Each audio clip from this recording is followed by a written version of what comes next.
You know, it started in the locker room. All the boys were getting going before the game and stuff, and we kind of found a little click at the beginning of the game, so I think that's what got us going. We also include digital live statistics, play-by-play commentary, team highlight reels, and even more than that. Go online to sportsbroadcastsolutions.com or search Sports Broadcast Solutions on YouTube. SBS, a broadcasting network for everyone. Sports Broadcast Solutions is a broadcasting network for everyone. At SBS, we offer a professional broadcasting experience for the non-professional athlete. Just like the pros, we offer everything for you. Play-by-play commentary. A no-hitter at Kane County Stadium. 15 strikeouts, 1 walk, 1 error, and that's it. Color commentary, highlight reels, recruiting videos, and much, much more.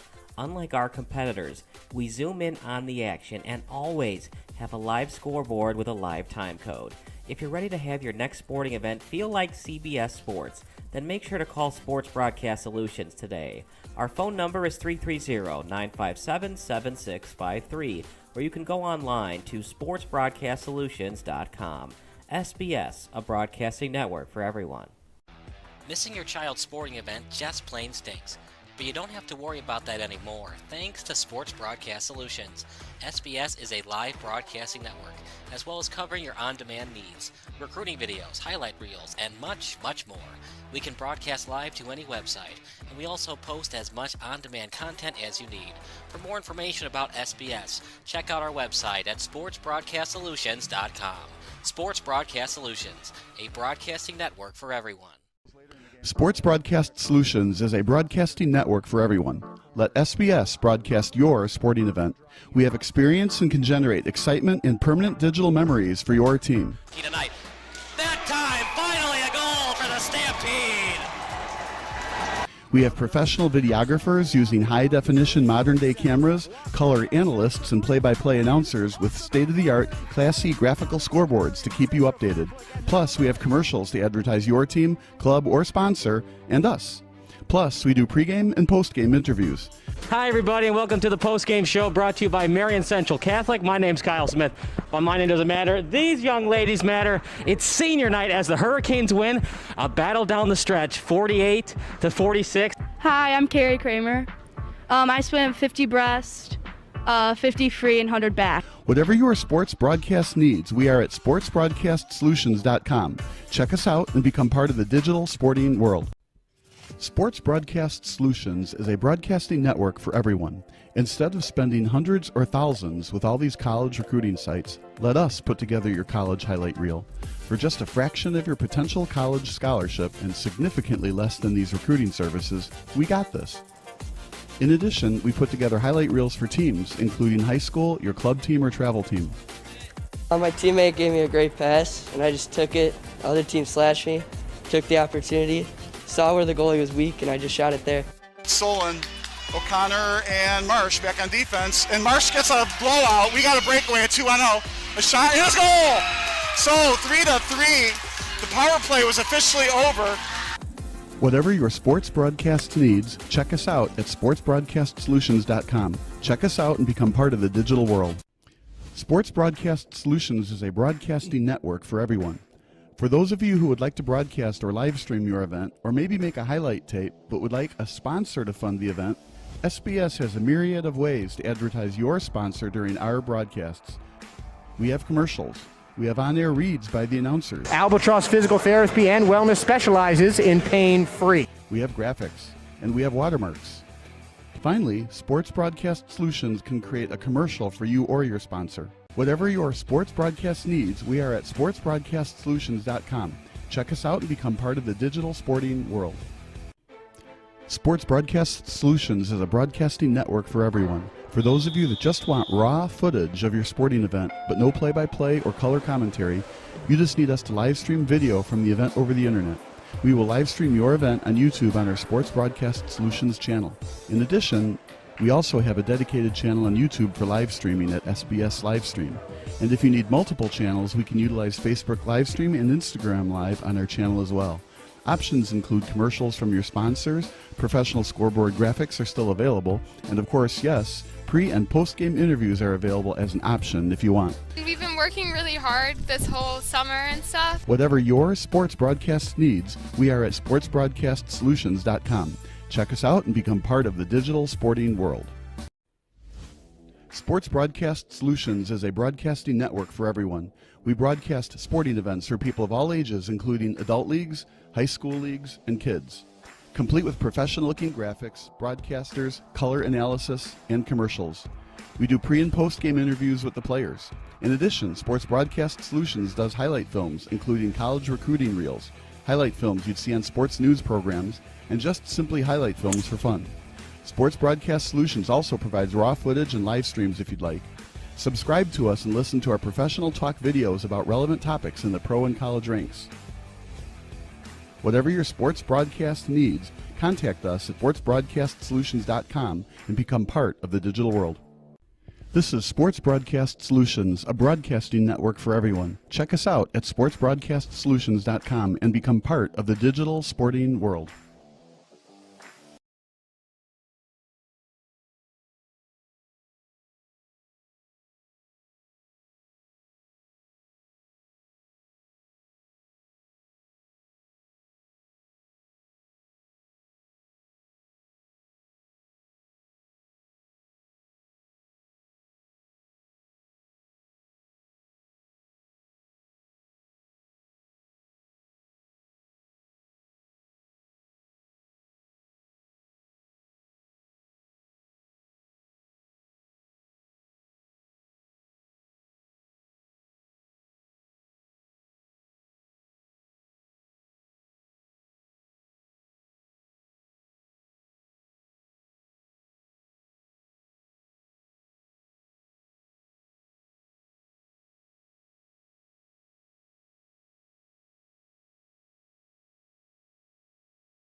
anytime we have Chicago City things on, we're representing not us, but 1,700 people, okay? Families, parents, players. Charlie Latchaw, the director of soccer at Chicago City. We're really excited this year to start our USL programming with the 19s. Next week we head to Tampa for our first go at the USL Academy Cup Showcase.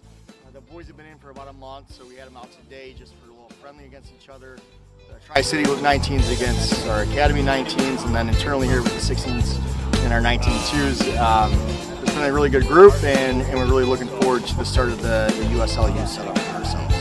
I'm Peter Serbo. I'm an 05 from Elk Grove Village, Illinois. It's my first year, or my second year with Chicago City.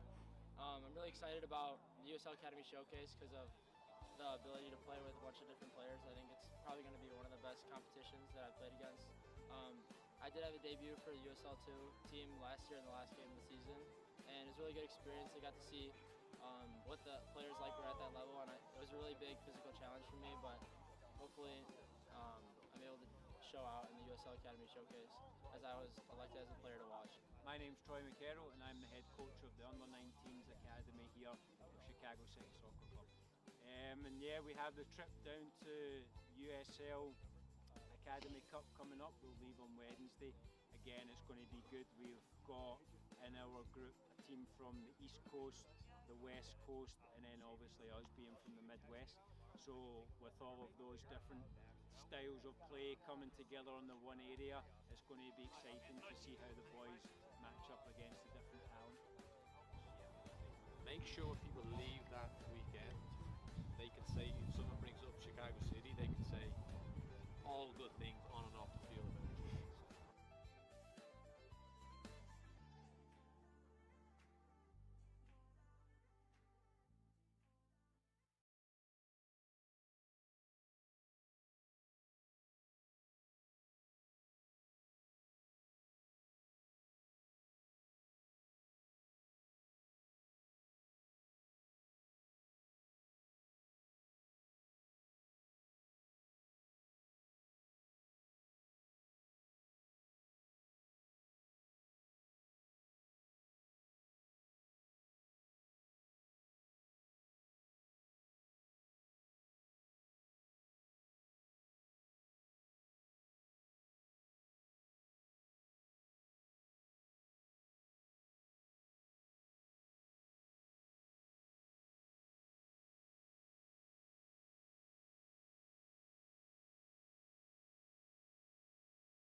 My favorite activity is to play, where you can do softball, you can hula hoop, you can jump rope, and you can feed the horses.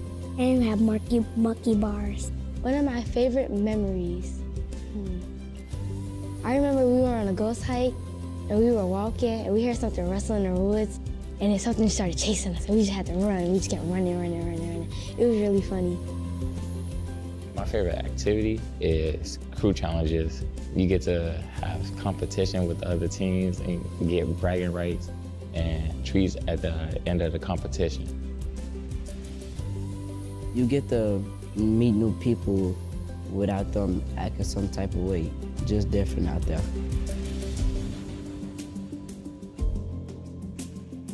Off the Street Club is Chicago's oldest club for boys and girls.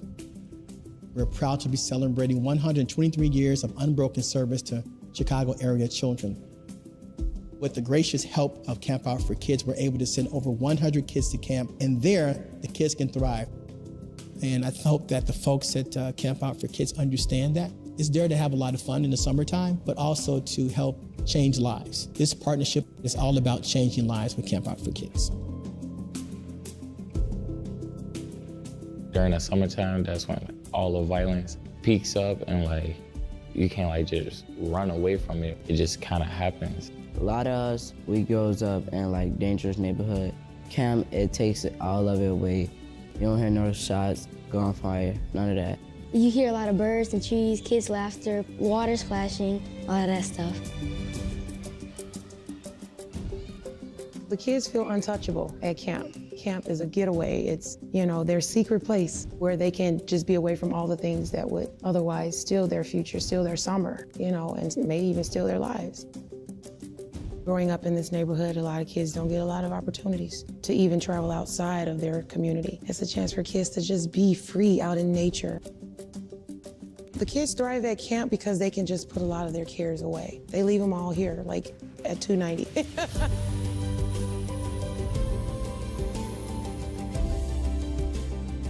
Talent show night. Now that brings out the fear in everybody. We got a lot of fear and we don't like to show the real true us. But out there, you can show your talent and you can show what you like to do without being judged. At Matthew is just your home away from home. It's just an escape. It's safe. You're outdoors more. I feel excited because I'm happy.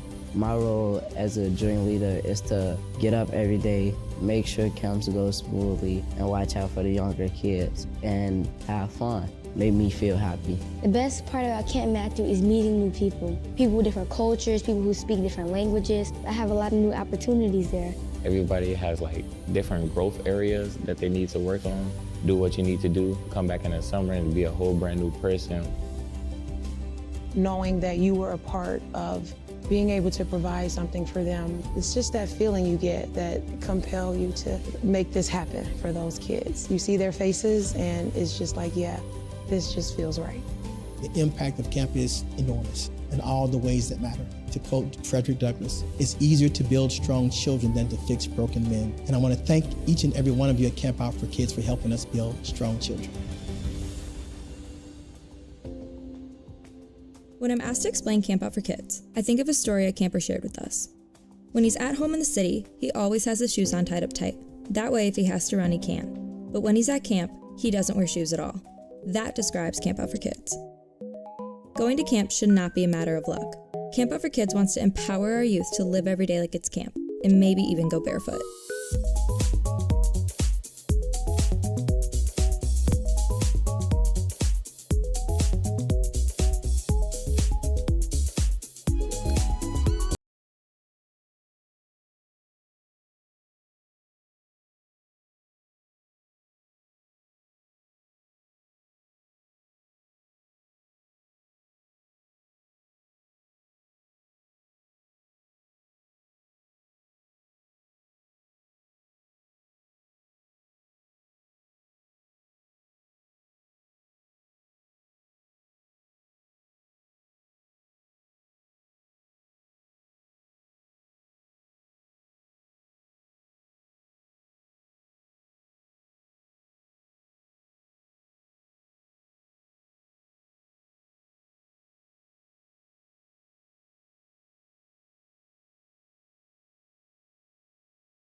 build trust with a young person.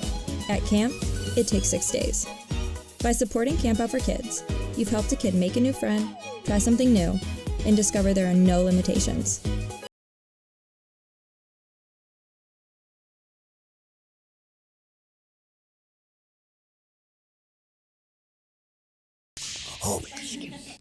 It's a wig. Can you tell me about your jacket? I look cool. Blow that kid! Blow that kid! If I weren't able to go back to camp, I would ask my mother. I'm going to keep acting her over and over again, and I'm going to camp.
Sports Broadcast Solutions is a broadcasting network for everyone. SBS offers live telecasts on Channel 59.3, YouTube, or Twitch. We include pre- and post-game interviews with the players. You know, I started in the locker room. All the boys were getting going before the game and stuff, and we kind of found a little click at the beginning of the game, so I think that's what got us going. We also include digital live statistics, play-by-play commentary, team highlight reels, and even more than that. Go online to sportsbroadcastsolutions.com or search Sports Broadcast Solutions on YouTube. SBS, a broadcasting network for everyone.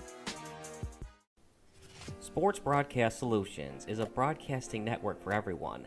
At SBS, we offer a professional broadcasting experience for the non-professional athlete. Just like the pros, we offer everything for you. Play-by-play commentary. A no-hitter at Kane County Stadium. 15 strikeouts, 1 walk, 1 error, and that's it. Color commentary, highlight reels, recruiting videos, and much, much more. Unlike our competitors, we zoom in on the action and always have a live scoreboard with a live time code. If you're ready to have your next sporting event feel like CBS Sports, then make sure to call Sports Broadcast Solutions today. Our phone number is 330-957-7653, or you can go online to sportsbroadcastsolutions.com. SBS, a broadcasting network for everyone. Missing your child's sporting event just plain stinks. But you don't have to worry about that anymore, thanks to Sports Broadcast Solutions. SBS is a live broadcasting network, as well as covering your on-demand needs, recruiting videos, highlight reels, and much, much more. We can broadcast live to any website, and we also post as much on-demand content as you need. For more information about SBS, check out our website at sportsbroadcastsolutions.com. Sports Broadcast Solutions, a broadcasting network for everyone. Sports Broadcast Solutions is a broadcasting network for everyone. Let SBS broadcast your sporting event. We have experience and can generate excitement and permanent digital memories for your team. Tonight. That time, finally a goal for the Stampede! We have professional videographers using high-definition modern-day cameras, color analysts, and play-by-play announcers with state-of-the-art, classy graphical scoreboards to keep you updated. Plus, we have commercials to advertise your team, club, or sponsor, and us. Plus, we do pregame and postgame interviews. Hi, everybody, and welcome to the postgame show brought to you by Marion Central Catholic. My name's Kyle Smith, but my name doesn't matter. These young ladies matter. It's senior night as the Hurricanes win a battle down the stretch, 48-46. Hi, I'm Carrie Kramer.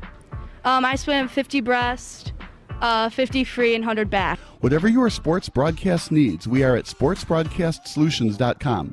Check us out and become part of the digital sporting world. Sports Broadcast Solutions is a broadcasting network for everyone.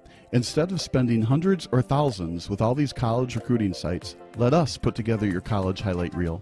For just a fraction of your potential college scholarship and significantly less than these recruiting services, we got this. In addition, we put together highlight reels for teams, including high school, your club team, or travel team. My teammate gave me a great pass, and I just took it. The other team slashed me, took the opportunity, saw where the goalie was weak, and I just shot it there. Solon, O'Connor, and Marsh back on defense, and Marsh gets a blowout. We got a breakaway at 2-0. A shot, and a goal! So 3-3, the power play was officially over. Whatever your sports broadcast needs, check us out at sportsbroadcastsolutions.com. Check us out and become part of the digital world. Sports Broadcast Solutions is a broadcasting network for everyone. For those of you who would like to broadcast or live stream your event, or maybe make a highlight tape but would like a sponsor to fund the event, SBS has a myriad of ways to advertise your sponsor during our broadcasts. We have commercials. We have on-air reads by the announcers. Albatross Physical Therapy and Wellness specializes in pain-free. We have graphics, and we have watermarks. Finally, Sports Broadcast Solutions can create a commercial for you or your sponsor. Whatever your sports broadcast needs, we are at sportsbroadcastsolutions.com. Check us out and become part of the digital sporting world. Sports Broadcast Solutions is a broadcasting network for everyone. For those of you that just want raw footage of your sporting event, but no play-by-play or color commentary, you just need us to live stream video from the event over the internet. We will live stream your event on YouTube on our Sports Broadcast Solutions channel. In addition, we also have a dedicated channel on YouTube for live streaming at SBS Livestream. And if you need multiple channels, we can utilize Facebook Livestream and Instagram Live on our channel as well. Options include commercials from your sponsors, professional scoreboard graphics are still available, and of course, yes, pre- and post-game interviews are available as an option if you want. We've been working really hard this whole summer and stuff. Whatever your sports broadcast needs, we are at sportsbroadcastsolutions.com. Check us out and become part of the digital sporting world. Sports Broadcast Solutions is a broadcasting network for everyone. We broadcast sporting events for people of all ages, including adult leagues, high school leagues, and kids. Complete with professional-looking graphics, broadcasters, color analysis, and commercials. We do pre- and post-game interviews with the players. In addition, Sports Broadcast Solutions does highlight films, including college recruiting reels, highlight films you'd see on sports news programs, and just simply highlight films for fun. Sports Broadcast Solutions also provides raw footage and live streams if you'd like. Subscribe to us and listen to our professional talk videos about relevant topics in the pro and college ranks. Whatever your sports broadcast needs, contact us at sportsbroadcastsolutions.com and become part of the digital world. This is Sports Broadcast Solutions, a broadcasting network for everyone. Check us out at sportsbroadcastsolutions.com and become part of the digital sporting world.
Illinois' top-ranked orthopedic and spine practice, Midwest Orthopedics at Rush, is now in Joliet. See a world-class specialist close to home. To be your best, see the best.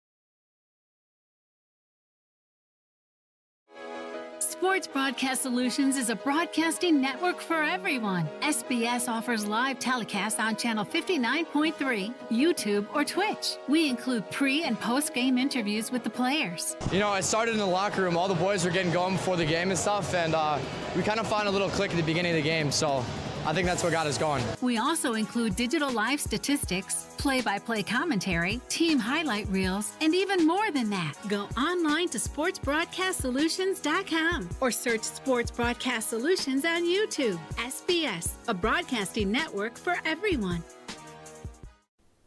Sports Broadcast Solutions is a broadcasting network for everyone. At SBS, we offer a professional broadcasting experience for the non-professional athlete. Just like the pros, we offer everything for you. Play-by-play commentary.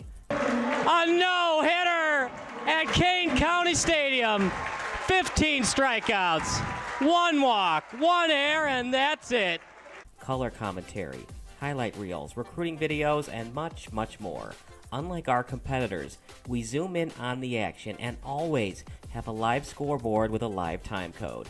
If you're ready to have your next sporting event feel like CBS Sports, then make sure to call Sports Broadcast Solutions today. Our phone number is 330-957-7653, or you can go online to sportsbroadcastsolutions.com. SBS, a broadcasting network for everyone. Missing your child's sporting event just plain stinks. But you don't have to worry about that anymore, thanks to Sports Broadcast Solutions. SBS is a live broadcasting network, as well as covering your on-demand needs, recruiting videos, highlight reels, and much, much more. We can broadcast live to any website, and we also post as much on-demand content as you need. For more information about SBS, check out our website at sportsbroadcastsolutions.com. Sports Broadcast Solutions, a broadcasting network for everyone. Sports Broadcast Solutions is a broadcasting network for everyone. Let SBS broadcast your sporting event. We have experience and can generate excitement and permanent digital memories for your team. Tonight. That time, finally a goal for the Stampede! We have professional videographers using high-definition modern-day cameras, color analysts, and play-by-play announcers with state-of-the-art, classy graphical scoreboards to keep you updated. Plus, we have commercials to advertise your team, club, or sponsor, and us. Plus, we do pregame and postgame interviews. Hi, everybody, and welcome to the postgame show brought to you by Marion Central Catholic. My name's Kyle Smith, but my name doesn't matter. These young ladies matter. It's senior night as the Hurricanes win a battle down the stretch, 48-46. Hi, I'm Carrie Kramer. I swim 50 breast, 50 free, and 100 back. Whatever your sports broadcast needs, we are at sportsbroadcastsolutions.com. Check us out and become part of the digital sporting world. Sports Broadcast Solutions is a broadcasting network for everyone. Instead of spending hundreds or thousands with all these college recruiting sites, let us put together your college highlight reel. For just a fraction of your potential college scholarship and significantly less than these recruiting services, we got this. In addition, we put together highlight reels for teams, including high school, your club team, or travel team. My teammate gave me a great pass, and I just took it. The other team slashed me, took the opportunity, saw where the goalie was weak, and I just shot it there. Stolen. O'Connor and Marsh back on defense, and Marsh gets a blowout. We got a breakaway at 2-0. A shot, and a goal! So 3-3. The power play was officially over. Whatever your sports broadcast needs, check us out at sportsbroadcastsolutions.com. Check us out and become part of the digital world. Sports Broadcast Solutions is a broadcasting network for everyone. For those of you who would like to broadcast or live stream your event, or maybe make a highlight tape, but would like a sponsor to fund the event, SBS has a myriad of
Your time is now.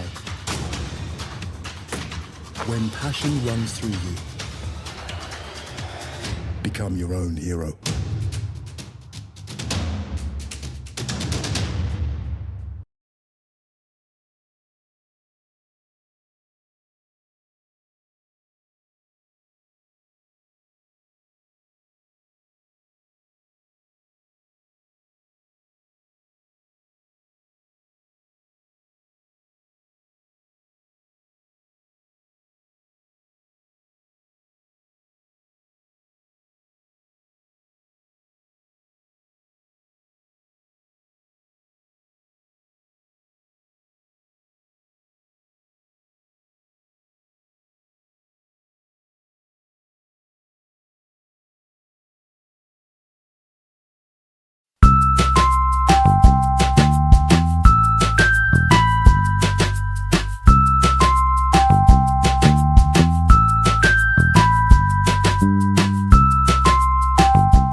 Chicago City Youth Academy player Jordan Mitchell Schwartz.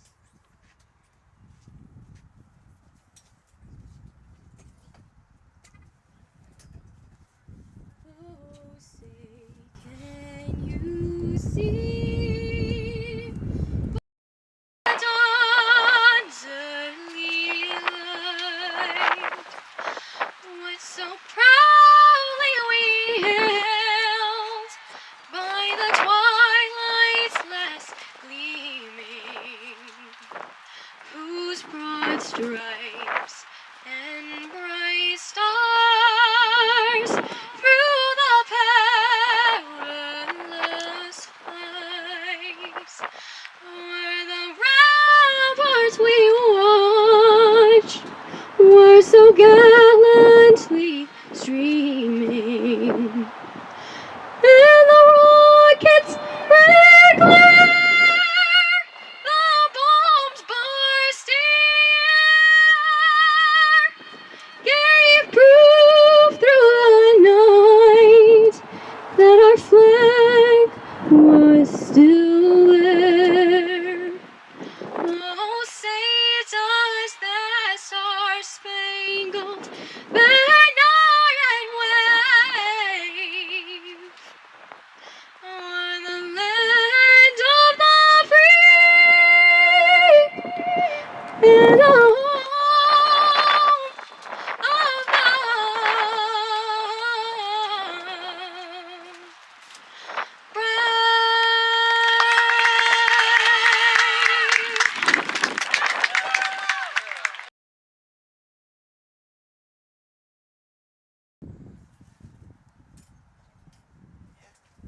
afternoon, ladies and gentlemen, and welcome to Lions Warmup Sports Complex here today as your host, Chicago City. Welcome, Minnesota Aurora, for this USLW. We're visiting Minnesota Aurora. Beginning at number 0, goalkeeper Amanda Forball. Number 2, Mackenzie Lanko. Number 4, Morgan Stone. Number 10, Hannah Adler. Number 12, Abigail Ostrom. Number 13, Maya Hansen. Number 15, Tiana Harris. Number 16, Madison Mikers. Number 19, Mariah Gwynn. Number 20, Catherine Ramp. And number 27, Kelsey Kavusa. And now, let's start off for your Chicago City. Beginning at goalkeeper number 42, Molly Wapinski. Number 23, Fernanda Soto. Number 19, Ulancy Diaz. Number 27, Ava Bassi. Number 11, Abigail Roy. Number 14, Jasmine Castanon.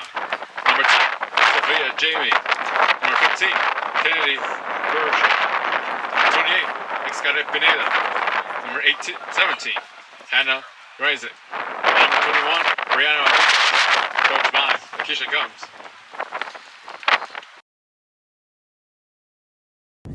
Good afternoon, everybody. Kyle Smith alongside my partner and friend, Grant Harrison, for another production of SBS. Today's broadcast, it's the match of the Heartland Conference. The match of the season for this conference, partner. It's the undefeated Chicago City SC team.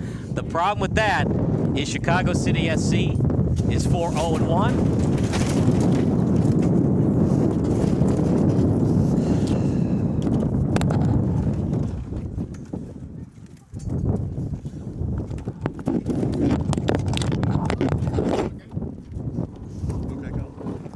We got somebody sandbag that. I got very expensive equipment.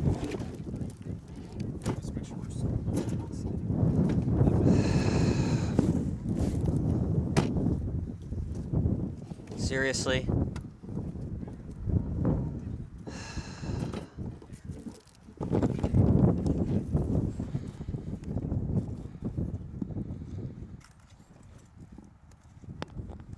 Where are we?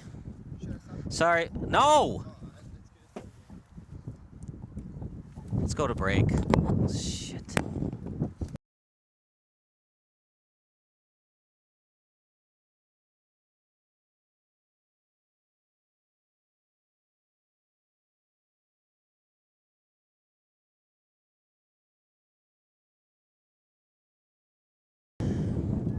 Sorry about that. We had a huge wind that picked up all of our equipment and threw it to the ground, but we're good to go now. We'll get you the score banner in a second. It's Minnesota Aurora taking on Chicago City SC. Chicago in the blue. Chicago will take it. Minnesota Aurora in the dark blue, light purple.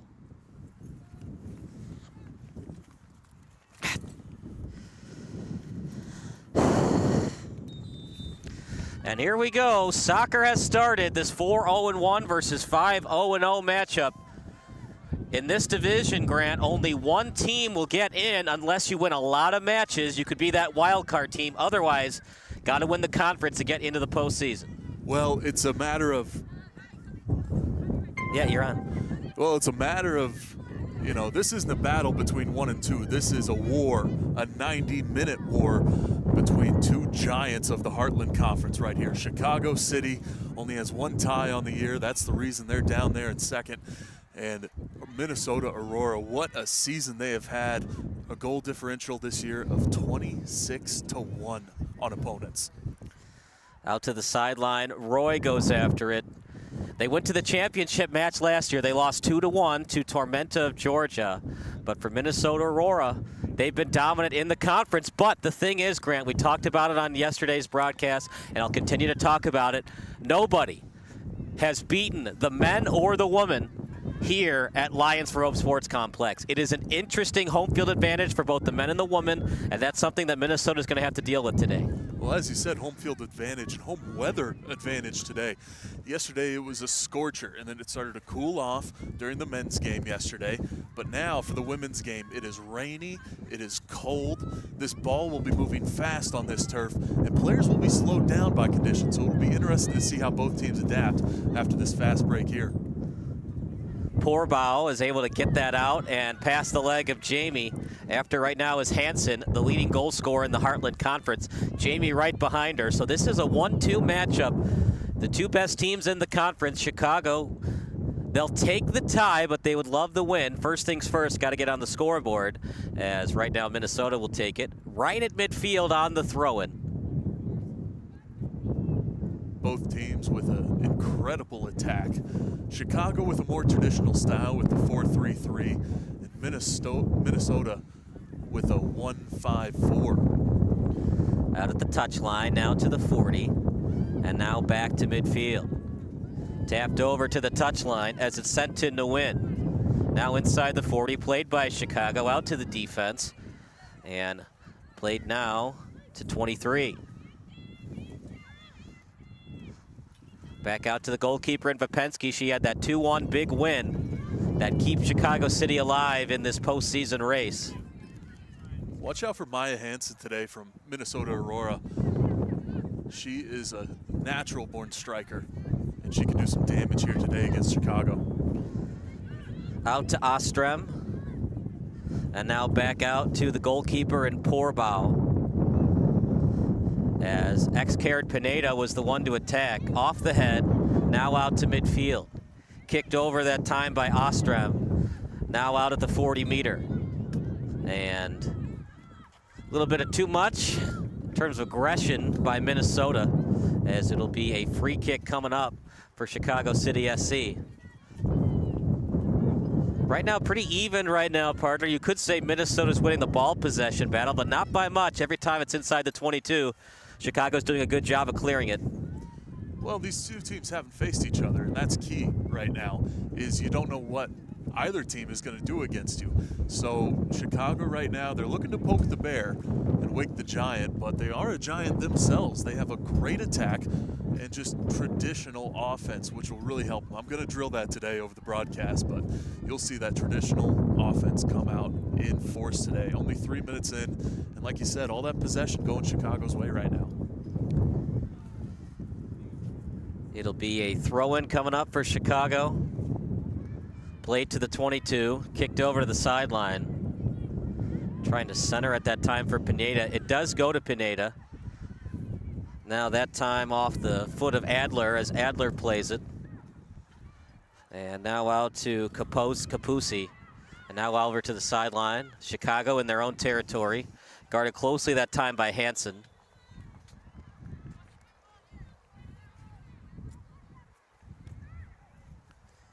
Two teams that are trying to make the postseason. Minnesota trying to go back to the championship match. Out in front, Vapensky sees it all the way. No one touched that. And a goal kick awarded for Chicago. Good idea, partner. Tried to go post to post with it. Went to the far post, and Vapensky saw it all the way, just not able to get it on net. You go back there, both teams need a win today. A draw is not in the odds for any team playing right now. Minnesota, they really just need that victory to further cement themselves at number one. And if they do get the victory today, I don't think anyone can stop them in the Heartland. This is the match of the conference for both teams. And remember, it's very hard to make the wild card. So if you don't win the conference, it's very hard to get to the round of 8.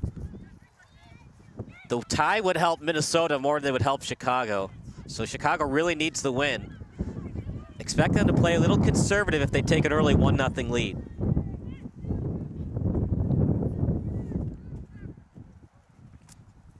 The text line's open. Your favorite high school, college, or MLS memory. Text 330-957-7653. All FCC regulations do apply. And the NWSL. Also, your favorite Chicago Red Stars memory or professional soccer memory, okay as well.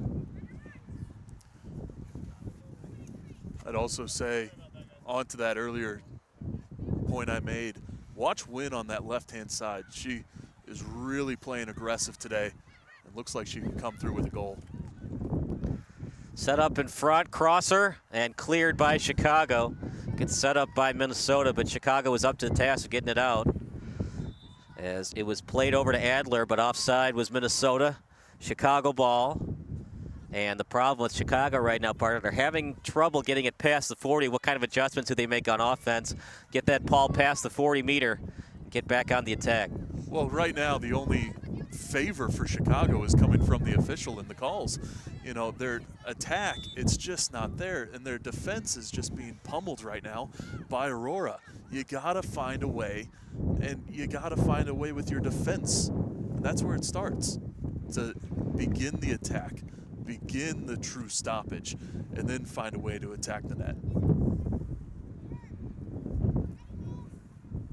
As for Minnesota, just keep working with what you're working with. It's going well so far. They had 2 great chances out early on. And then off that set piece, they played very well.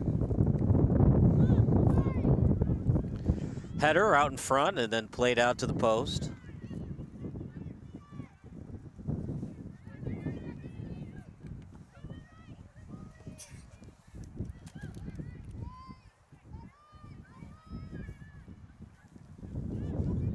Now past midfield, is going after it is Stone, then played out of bounds. Stone will take the throw in.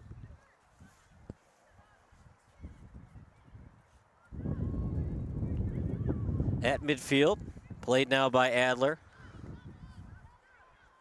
Right-footed pass out to the 22-meter. It's a rugby pitch, home of the Chicago Lions. A lot of teams play on high school and college stadiums, but for Chicago City, they play at the home of the Chicago Lions on a rugby pitch. There's a 40-meter, a 22-meter in midfield. Well, it is one of the best grounds in the neighborhood, I'd say. I've, done some scouting of locations here, and by far, by and large, this is the best field I have come across. It is a turf field, which, to my preference, I'm not a fan of, but you do play well on turf. You get steady conditions, and you have the same field over and over again, which is what Chicago City has been using all season to gain that home field advantage.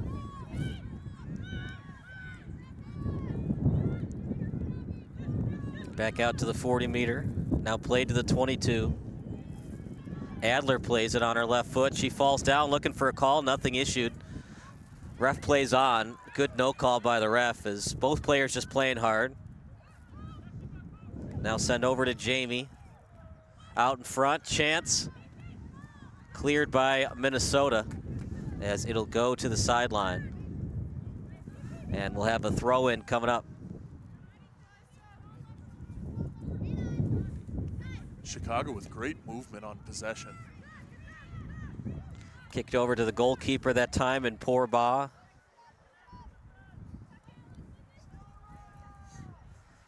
Appreciate everybody on the YouTube live chat. I don't think we're going to be able to get the word pineapple into the commentary, but we'll try. Oh, I'll see what I can do. I'm a big fan of pizza, so I'll be able to throw it in, I'm sure. Header over to the 22. It's played by Mariah Wynn. Then now out of bounds as it'll be to the goalkeeper in Molly Vapensky. Tough task for Vapensky today, the #1 team in the Heartland Conference, and also for Chicago, a team that went to the finals last season. Out to the 40-meter, played right now by Rodriguez. Sending it over to the 22, left-footed kick, offside. I don't know, I see Aurora taking this match today, not to ruin the dreams of Chicago City fans watching today, but Aurora has just played an incredible season so far, allowing only 1 goal on the year. What do you think, Kyle? I'm gonna go with Chicago. Until somebody proves to me they can win on this pitch, I don't care if it's Minnesota, I don't care if it's Des Moines. Des Moines, who had only lost once in 2 years, they lost 3-1. It is different when you play on a rugby-style pitch and you've got very limited sidelines. You got these rocks about 10 meters away, less than 10 meters from the sideline line, and I don't know. I think Chicago can survive with a 1-0 win today because it's just different conditions. It's a different type of pitch for Aurora to do today. Try to get that victory. Of course, trying to win a game 1-0 is almost like praying to a higher power during a thunderstorm. You just don't have the ability to have that comfort in your game, nor do you. A hard tackle there, a pair of hard tackles. No, the lens. As I was saying, though, nor do you have the comfort of really finding that lead early on and finding your pace. You just got to keep working, keep praying, and keep hoping that you can put through maybe even a second goal. But if it's a one-goal game, it's tight all the way through, and what I think we might see that here today. It'll be a free kick coming up for Minnesota. 0-0 game. Minnesota's had more chances than Chicago. Anderson Wickers will take it.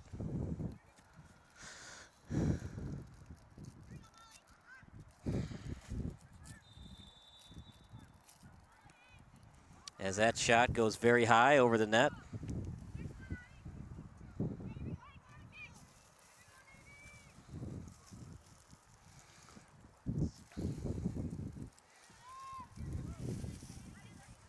Setting it over to the sideline as it's kicked over past midfield to the 40-meter. To the 22, Rodriguez was the intended target, and then kicked away by Rapp.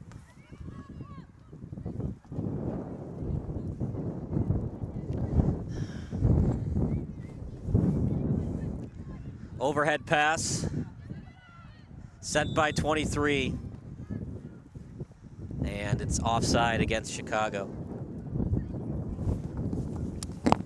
There are actually 3 Raps on this Minnesota Aurora team. One is playing, all 3 from Evergreen, Colorado.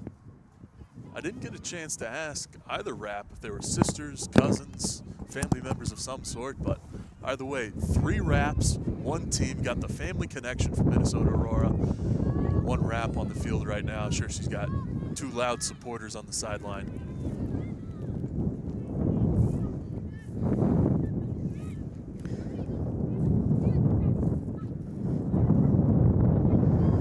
Throw-in, trying to get it that time to Adler. It was kicked away by Abigail Roy and now played to Pineda.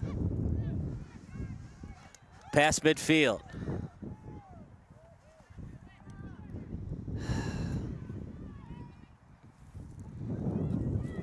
As there's a triplets on the team for Minnesota. Triplets, that's what they are, the Raps. I should have guessed with the birth year. Now over to the 40-meter, past the 22. No one touched that, and it'll be a goal kick coming up for Chicago City SC. Trying to hold on. They'll take the tie, but Chicago really needs to win more than Minnesota. Minnesota absolutely will take it, but Chicago's pretty much out of postseason contention with a loss, because remember, there's only 1 wild card team for all the divisions. You basically win your division or you play in a very good one where you only lose 1 match and somehow still make the postseason. Yeah, and Chicago's lucky right now. They only have the 1 tie, so they do need the victory today, like you said. In Minnesota, sure, they would be okay with a draw, but, you know, they need the victory just as much. You need that comfort going into these last few games of the season. You need that ability to say, okay, if something were to go wrong, it's okay. Out of midfield, played right now by Chicago. Kicked over past the 40-meter to the 22. Sophia Jamie, second best goal scorer in the Heartland Conference. She falls down. That's because of the rain, not on her own accord. That's the problem with the conditions, though. When it rains, even on turf, you're susceptible to be tripping on the turf because of the rain. As I said, the ball moves fast on a wet turf, and players move slower. It's an odd combination, really. Past the 22, left-footed kick. That was the best chance all day for Chicago. It was off the foot of Karate, but a little high. Hit the crossbar, just unfortunately the wrong one. Yeah, hit off the field goal crossbar. That's why they moved the goal just ahead of it, so you don't get confused which crossbar it is. Exactly.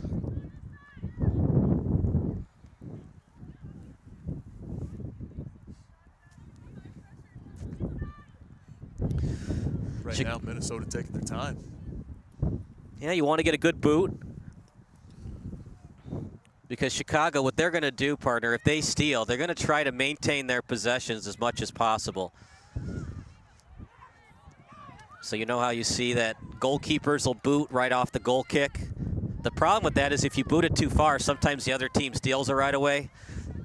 And Chicago will take it because they want to minimize Minnesota's possessions.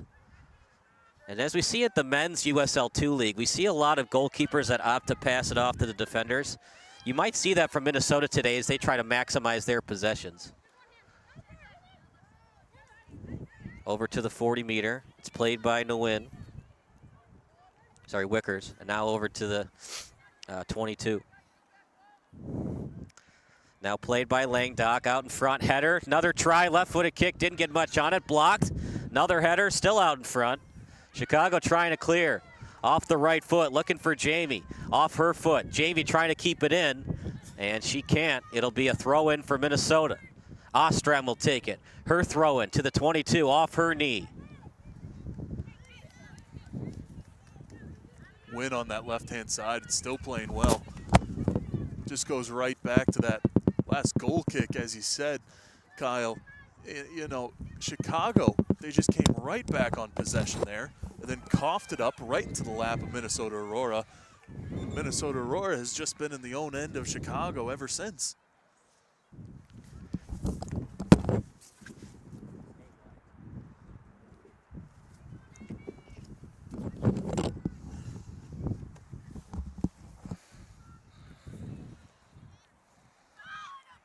Out to the 22. It's played by Ostrom. Left-footed pass out in front, trying to clear it. They can't. Another shot blocked. She falls on her own accord. Hard shot, collision. And a left-footed pass over to the 40-meter. Tap and go to the sideline. And just outside the reach of Ostrom. It'll be a throw-in coming up for Chicago. Just a foot race there if you're in the lead. And you're going to have possession anyway. Why chase after it? Why exhaust yourself? Take your time getting there. Get a chance to breathe. And get back on that relentless attack of Chicago.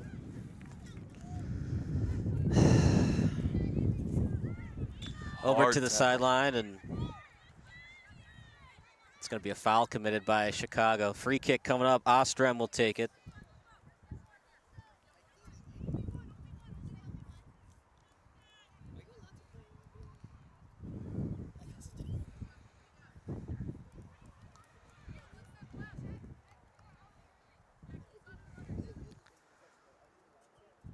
Off the free kick, out in front.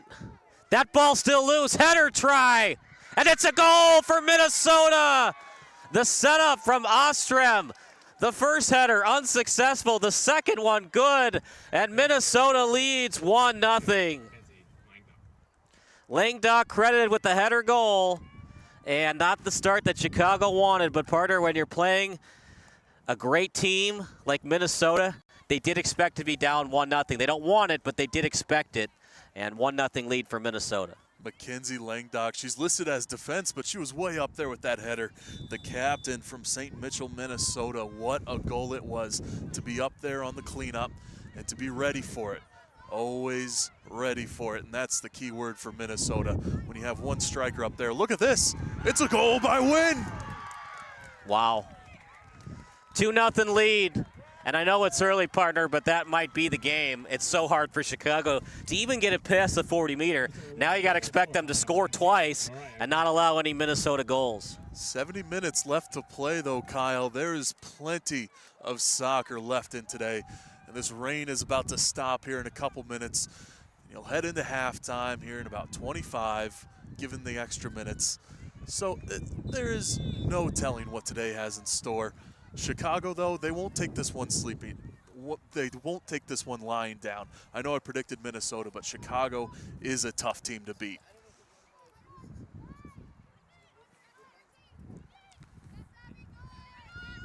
Chicago's attack interrupted there on the back line. Wynn goes down hard with the tackle.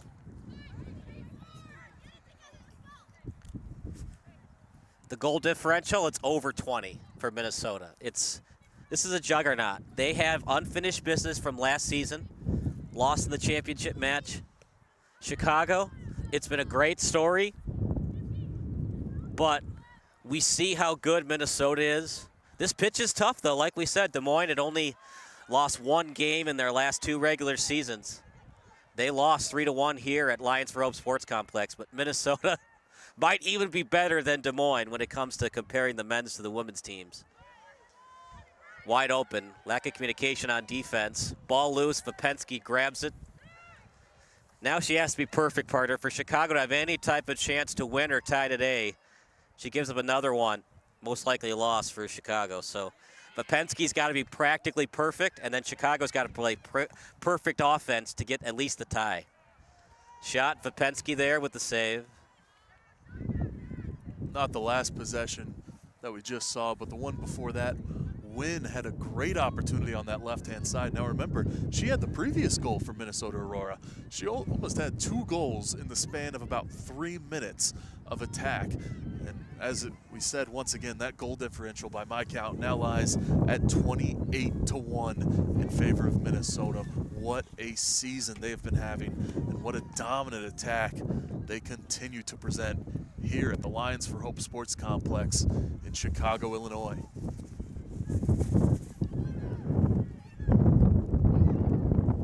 Out to the 22-meter, on the left foot. That's a push.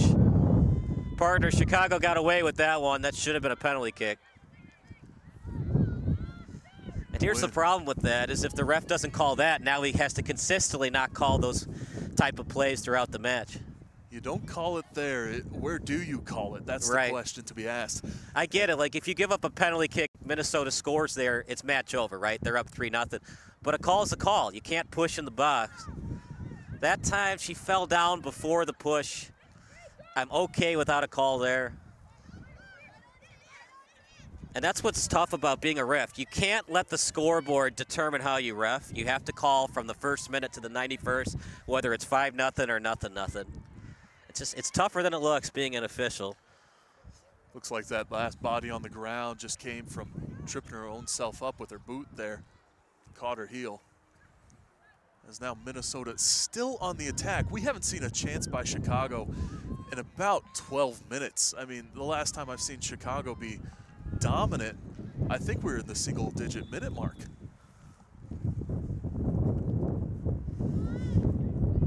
Well, we were wondering if there would ever be a team that would be up to the task that could win at Lions for Hope Sports Complex. And I guess Minnesota's been watching our previous broadcast, and they're like, we're up to the task.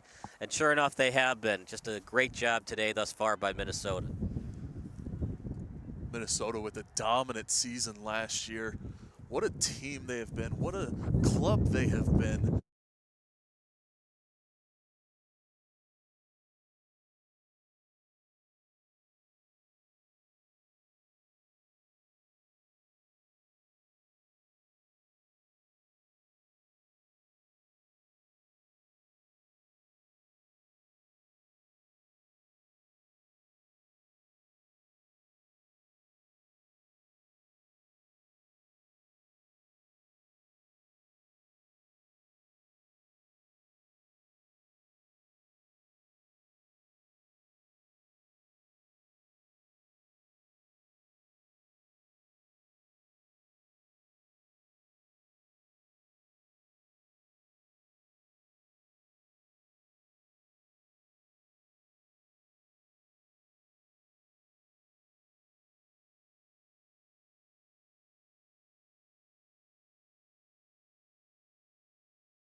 Almost 25 minutes into this first half. And a foot race out to the corner. It'll be a Minnesota. A throw-in, pardon me. Throw-in, and it's good over to the sideline, played now by Minnesota, over to the 22. Kicked over out in front, chance, wide open try, but offside was Minnesota. Already a 2-0 lead if you're just joining us. Not ideal conditions, but the rain has finally subsided. Everything's been happening today. Our tent above us just flew off. That's how much the rain has been today. 10 seconds into this broadcast, and whoop, there goes the roof, Kyle. Just absolutely took off like a jet engine right over our heads. Took all of our broadcast equipment with it, but we're all okay now. Soccer back on the agenda. Out in front and cleared by Chicago. Again, what a game it has been for both teams. Minnesota Aurora loving the scoreboard. Chicago City, plenty to work on though. Plenty to move forward on. There's nothing they need to change drastically apart from defense.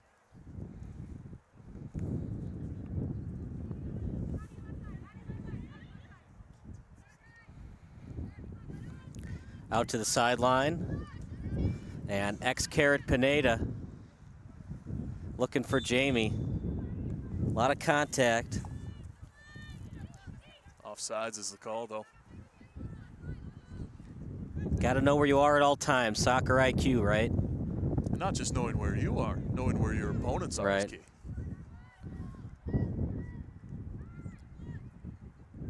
You think being a hockey ref is tough. Try being a soccer ref with the offsides call. No blue line in soccer. No. Near the 22 meter. It's played right now by Rupp. Out in front. Header. Off the head. Now played to the 22. Off the head that time of Ostrem. The beauty of soccer, though, of course, it can condense without the restraint of the blue line into the tightest corner of a field. And then all of a sudden expand into 60, 70 meter chunks of possession taken in a single fell swoop, one fell swoop.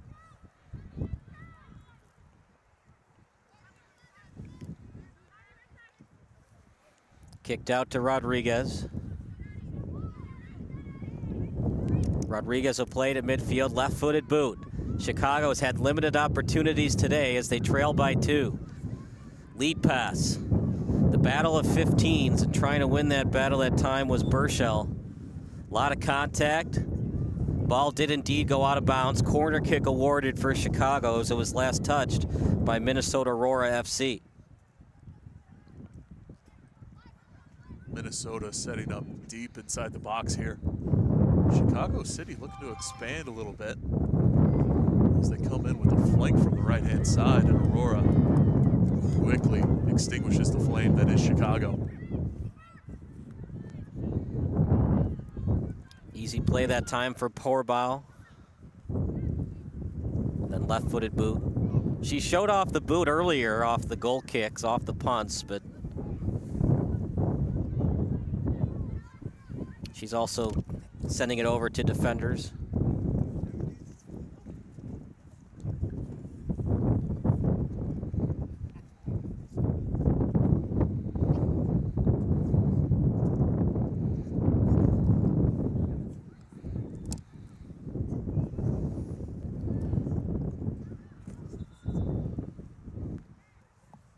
Minnesota with another opportunity here as they get possession on the sideline. By the way, if you're enjoying the broadcast, our text line's open. Your favorite high school, college, or MLS, NWSL memory, text 330-957-7653.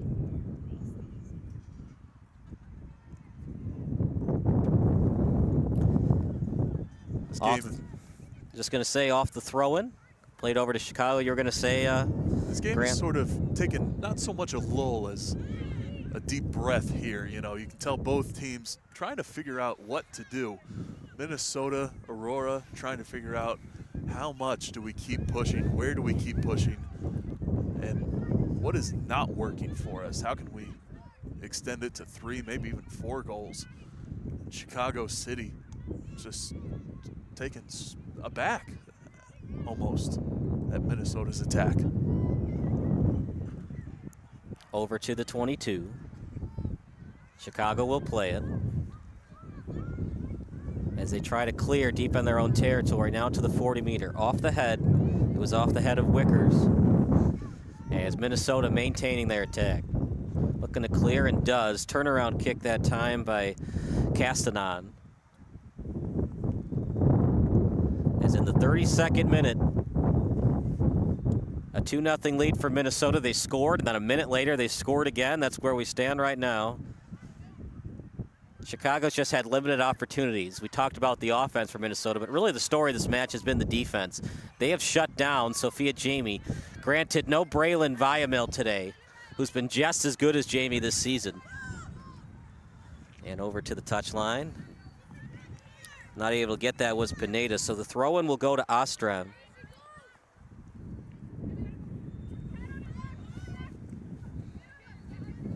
Soto just unable to keep that one alive along the touchline there.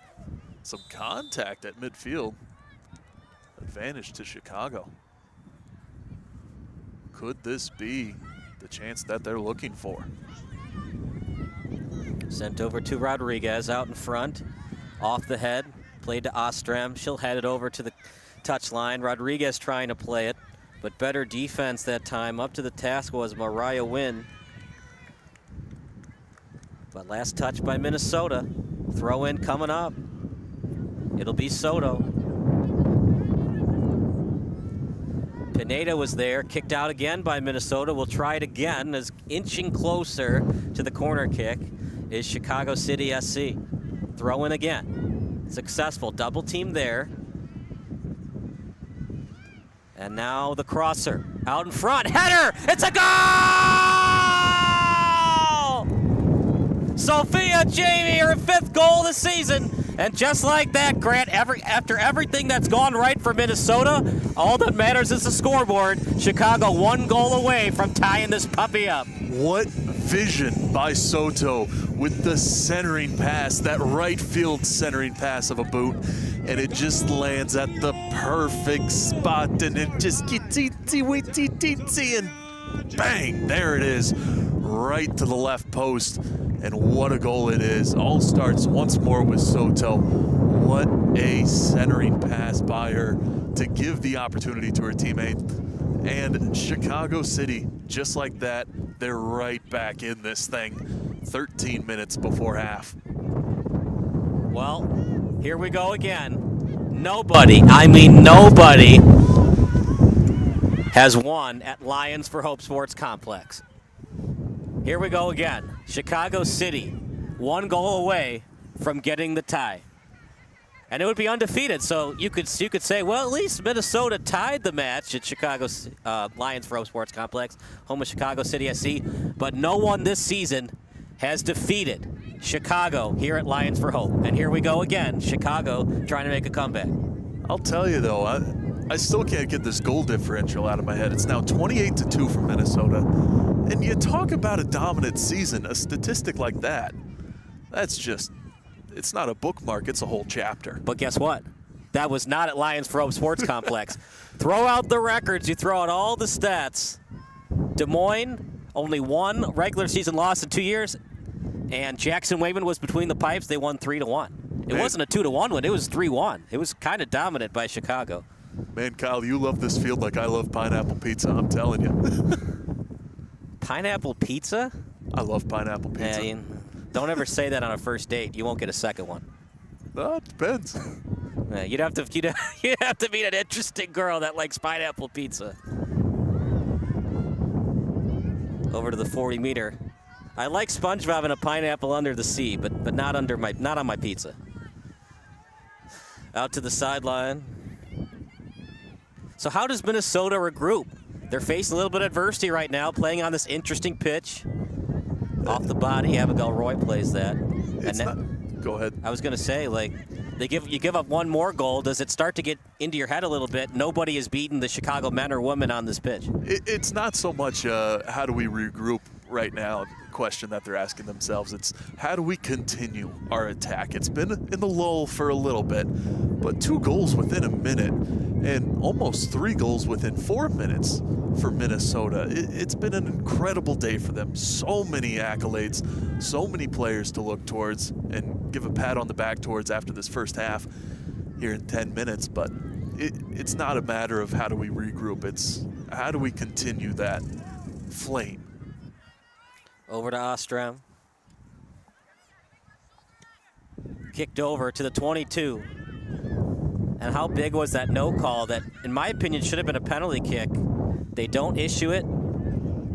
Chicago comes back off the header to Jamie, one of the better players on University of Illinois Chicago's soccer team. And now Fapensky's up to the task, can't give up any more goals. Chicago will take the tie. They need the win, but they'll take it because there's still a chance they can get the wild card if they don't beat out Minnesota Aurora for the final spot, the #1 spot in the Heartland Conference. You don't want to take the chance on the wild card, Kyle. It all comes down to the win today. You get the win, and you really have nobody in front of you.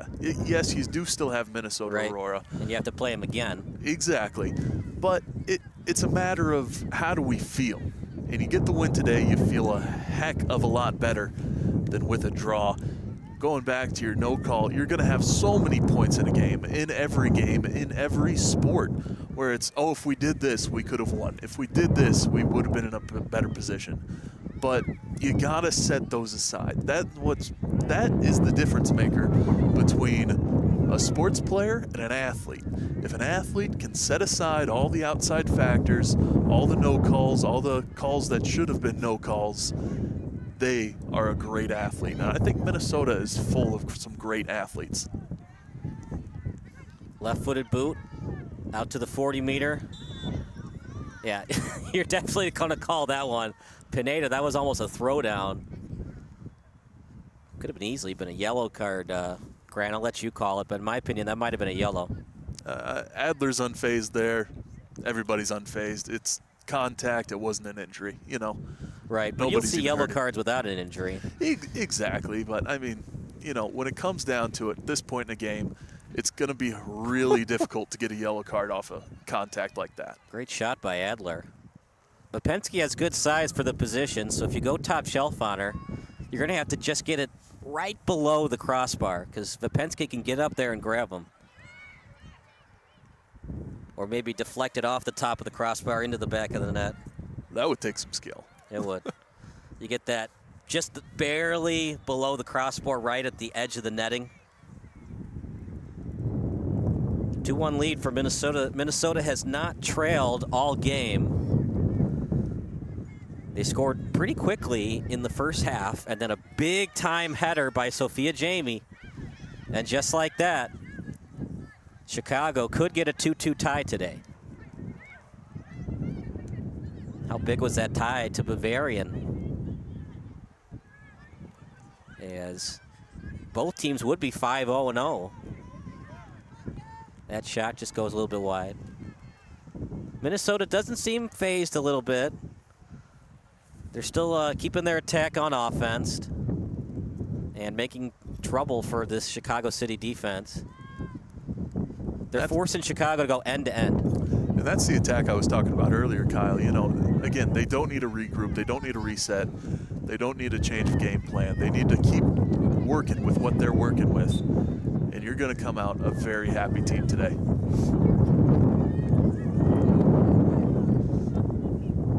It's one of those weird days where it's just constant drizzles.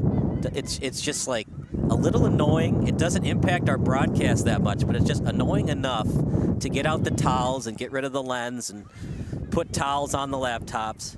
Just that constant nuisance right now, this rain today. I'll tell you, I thought I moved to Chicago, not Seattle. Yeah, always have your jacket ready in Chicago. Even in the middle of July, have your jacket ready. I had a pool party in June, and we were going to the shed to find firewood. It gets cold here, man. Then you'll have days in October where it's 75 degrees. I remember when the White Sox had Game 1 of the 2005 American League Division Series. it was 90 degrees on October 2nd. It was very strange. I'll tell you, I'd rather be cold than hot, but for the players right now, I'd almost rather it be a day like yesterday where you have that heat so your muscles can stay loose. Sure, you're dealing with dehydration, exhaustion, trying to replenish electrolytes, but right now, playing in the cold, you get muscle strains, you get sore tendons. Every old injury acts up as soon as that weather dips below 65, and that's what it's doing today here. I've met soccer players, though, that they enjoy days like this because you're running anyways, the cardio, your heartbeat's going up. They hate 80-plus degree days. A lot of sweat, a lot of draining of the body, need more electrolytes. Some players like to play in this. I don't know if they like the rain that much, but the 65 degrees and the 70 degrees, that's what they enjoy. Overcast, not a lot of sunlight. The rain cools it off more, too. It's feeling winterish today, you know. Well, no, it's not close to winterish, but, you know, everybody wonders why I keep my hat and gloves in the car. It's just because of days like this. You just never know. But no, it feels pretty nice. We had a couple of hot days. Now we're getting a little drizzle. If you get cold, just put the hands in the pocket. Oh, yeah. I'm enjoying this pea coat right here. Plenty of thickness, good old Canadian material. But enough about the weather, enough about us complaining about the weather. This game has just been back and forth along the midfield line right now. Right. Both teams battling it out. It's just the problem with Chicago, limited opportunities. Once they get close to the 22, Minnesota clears it. And they have somebody at the 40 that gets the pass when they clear it. Inside the 22. Getting it out in front, the crosser, no one home.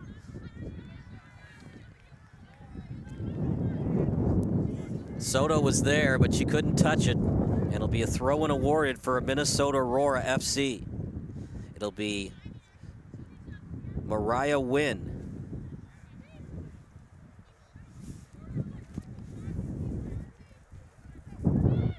Minnesota doing a great job, as you said, Kyle, of clearing that penalty area. As just under 3 minutes remain in this first half. Chicago really hoping for that second goal. You can see they're also playing a bit conservative. You know, they don't want to give something up like that. Something that makes you go, ooh, you know. Yeah, I think you're going to see in the second half, Minnesota, once they get to the 22, we saw this a lot yesterday with Chicago City. Anytime they were close to the 22, St. Charles would do this also, just shots. Even if they're to the right or left of the post, get it on net and try to test Vapensky. Great through ball, breakaway, wide open net, and she scores. What a beautiful pass, and finishing the play, Hannah Adler. And you hate to see it shaken up on the play as well. But Hannah Adler scores, and it's a 3-1 lead for Minnesota Aurora FC. That is a classic example of putting your body on the line. You see she's up, happy, and healthy right now because you got the goal. That makes it feel a little bit better.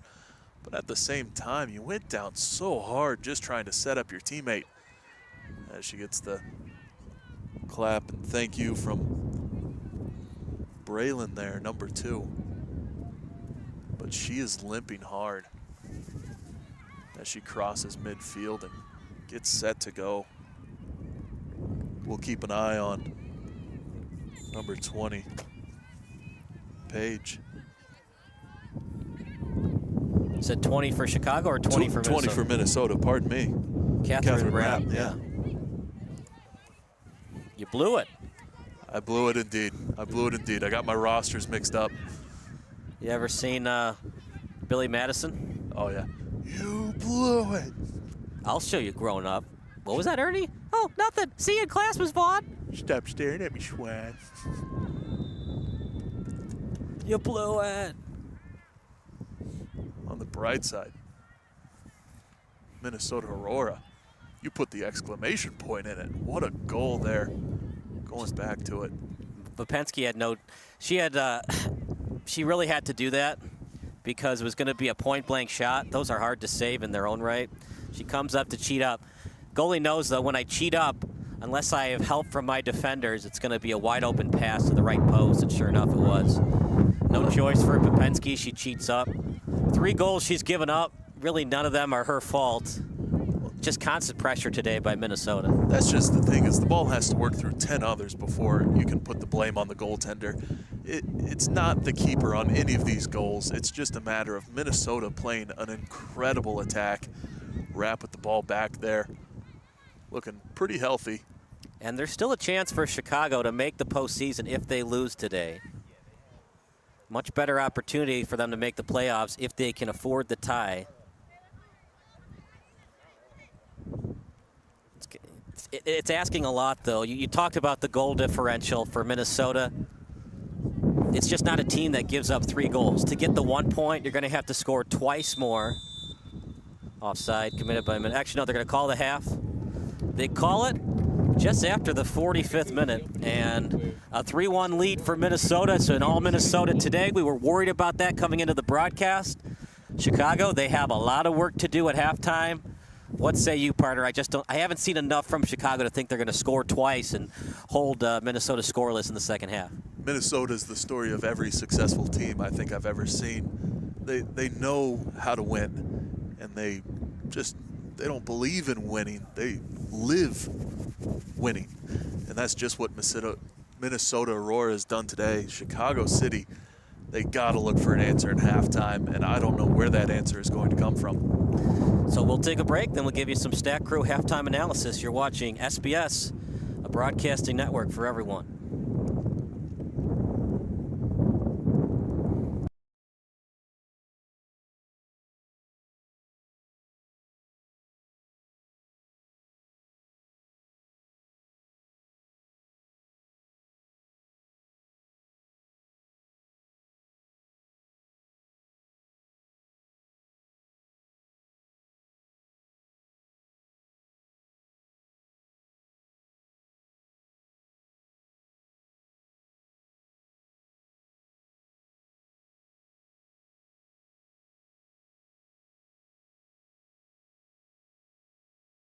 Solutions on YouTube. SBS, a broadcasting network for everyone.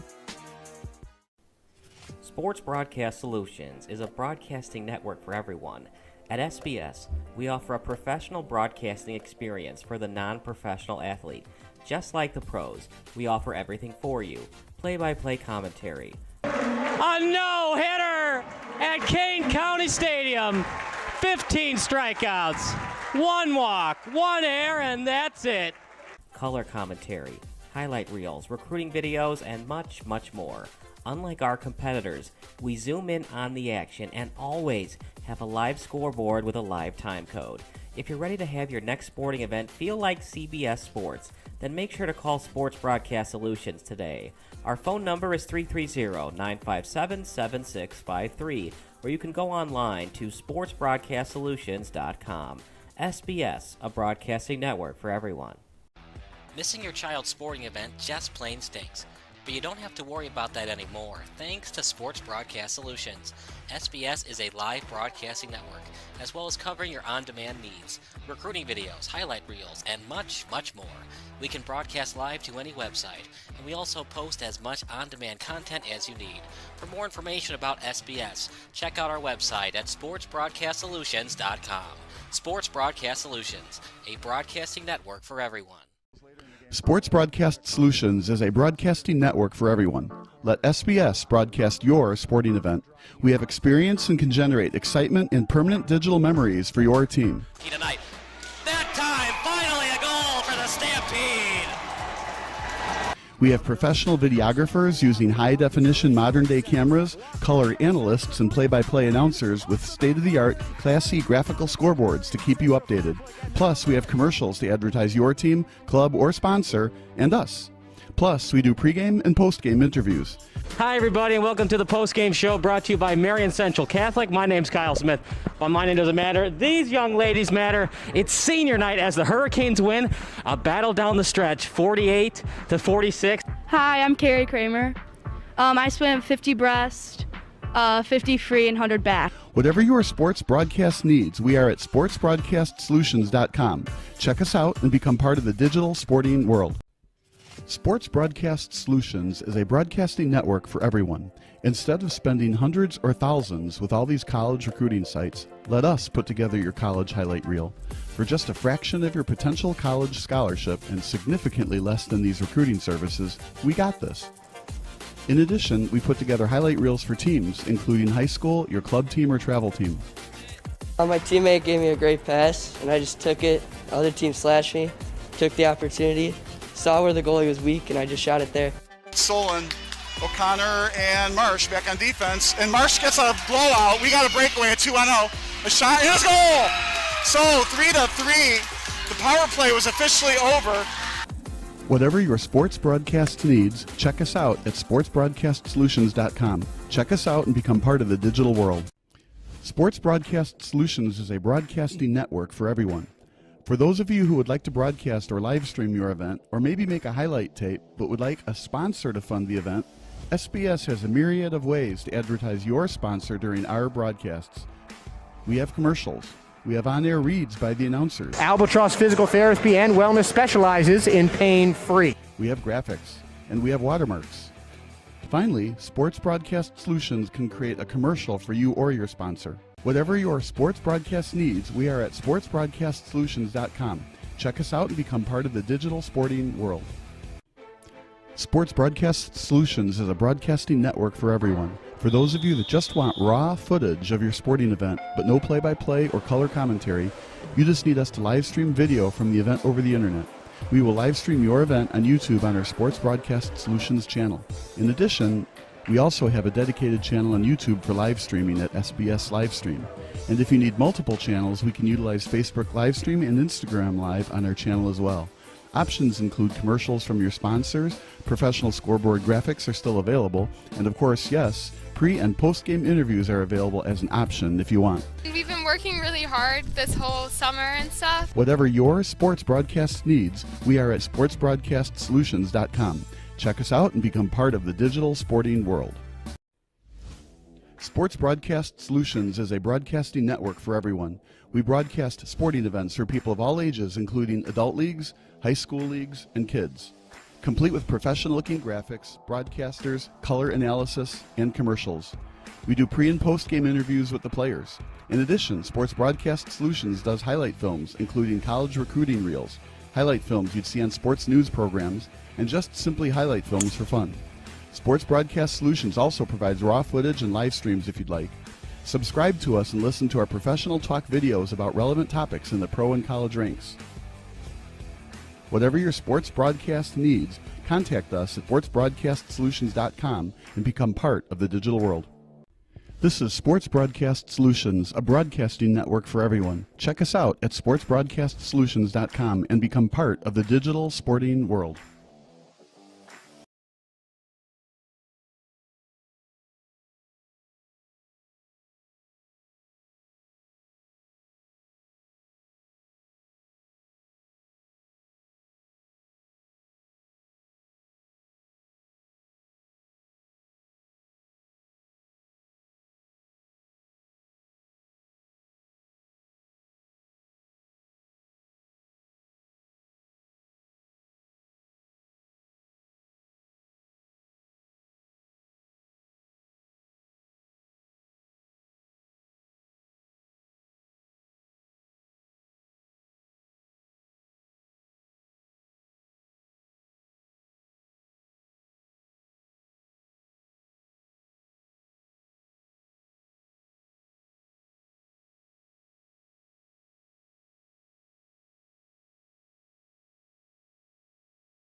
It'll be Minnesota's ball here on SBS, a broadcasting network for everyone. Kyle Smith alongside Grant Harrison. It's been all Minnesota today. They have just been dominant all year in the Heartland Conference, and it showed today.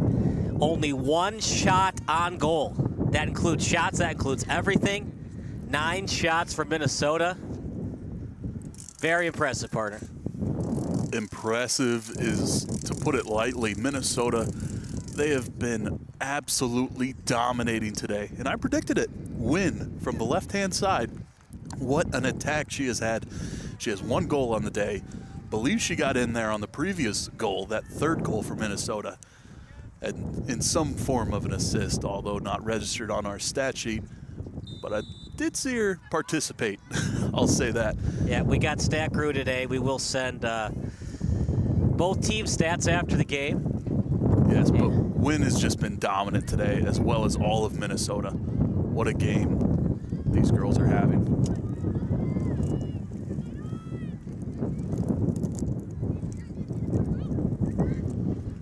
Over to the 40-meter. Left-footed kick to the boundary. And trying to find 19, but just couldn't get it to Diaz.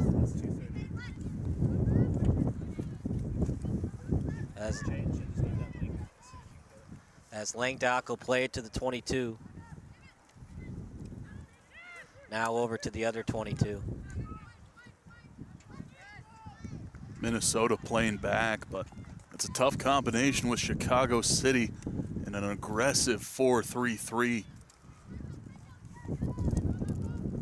Can't really take your time and wait out the clock. You gotta pressure yourself.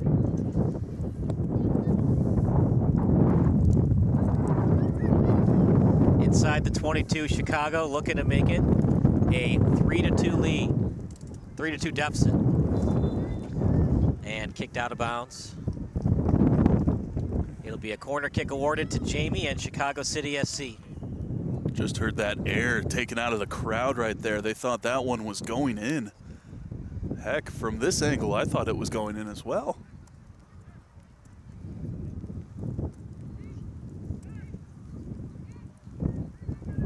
Corner opportunity here for Chicago. Look at that setup out in front. Pineda, as getting out of the way was Rodriguez. It went nutmeg style under her legs, and Pineda on the shot, just over the outstretched arms of Borbau. 3-1 lead. Perfectly drawn up. Just got under the ball a bit too much there. Need to strike it with the laces. A little less toe next time.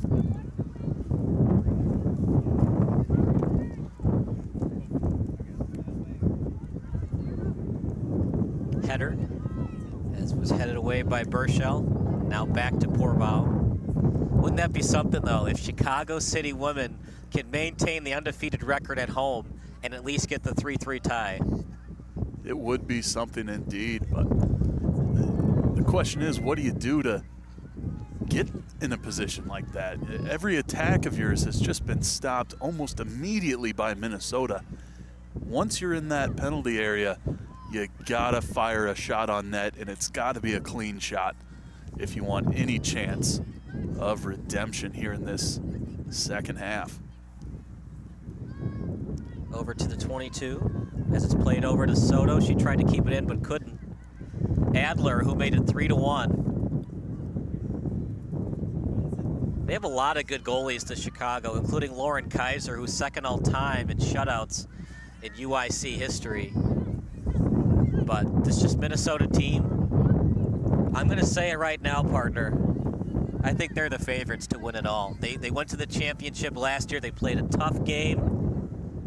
They've just been so dominant. We're talking about a Chicago City team that was 4-0-1 coming into today, and they've just been dominated by Minnesota.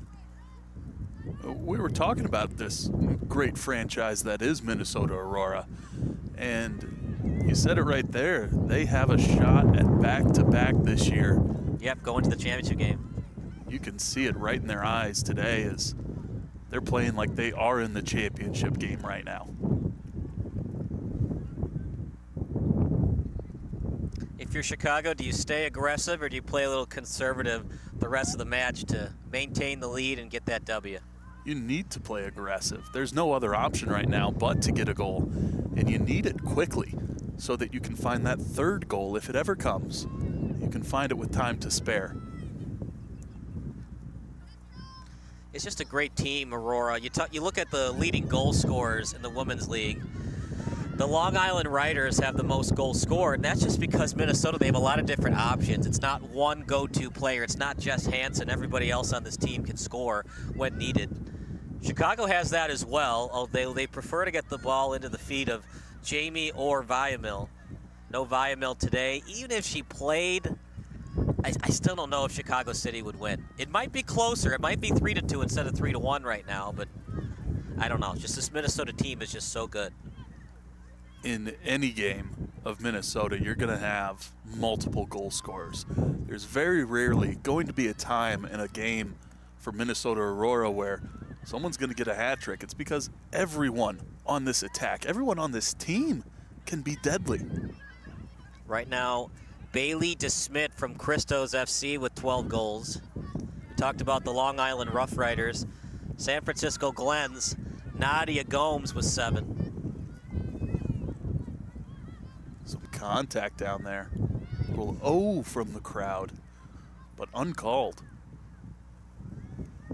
Shot by Chicago, just a little bit high. Soto off her foot. And that's been the problem, partner, because of the conditions not being fantastic. A lot of shots going high. We talked about it at halftime. 9 shots for Minnesota Aurora at halftime. 3 were goals. The rest went wide. It is a great ratio, though, if you just look at the hard statistics.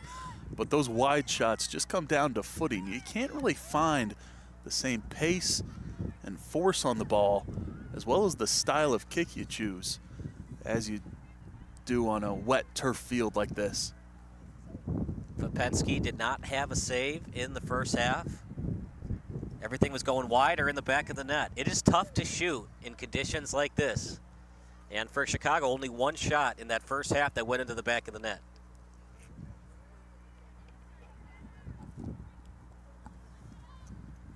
Minnesota with the header there to give them the lead off. Popensky out to grab it. Underhand throw out to her own 22. Well, we found that it is possible after all for a visiting team to possibly get a victory. You just have to be a juggernaut in Minnesota Aurora FC. The game's not over yet, Kyle, but that being said, if you're looking for aggressiveness from Chicago, look no further than their back line. You can see them up so far on the attack, and that'll help you on defense as well, because right now, of course, offsides, Minnesota can't go any further than midfield. At midfield looking for a call, and they're going to call it. It's a free kick awarded for Minnesota Aurora FC.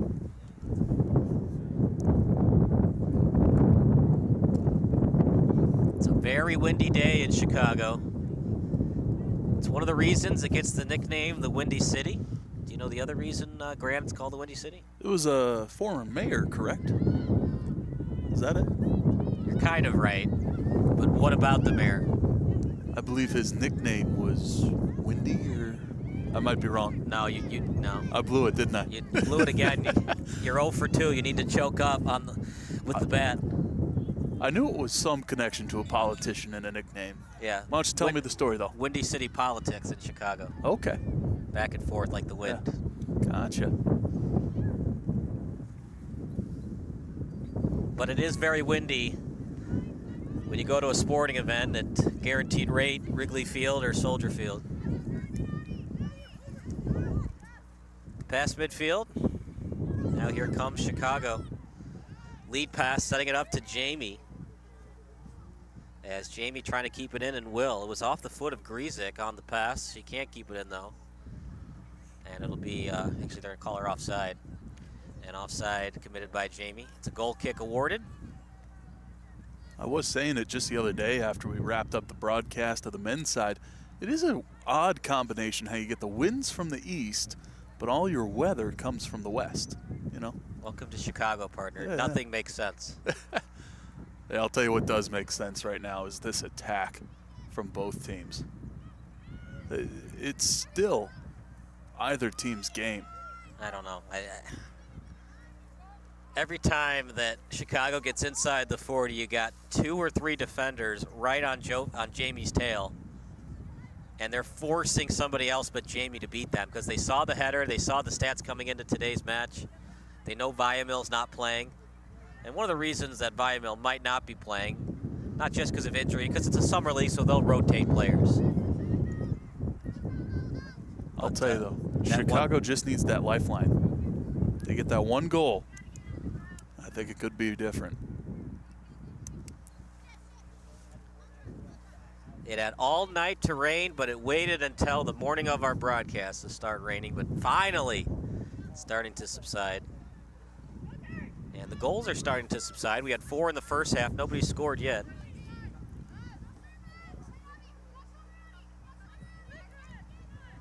Pineda on her left foot, taking her time. Now switches feet. Double team there on the sideline. Great pass. Now out in front. The crosser, that time by Diaz. And no one home to retrieve it as it just went past the end line. And another goal kick awarded for Minnesota Aurora FC.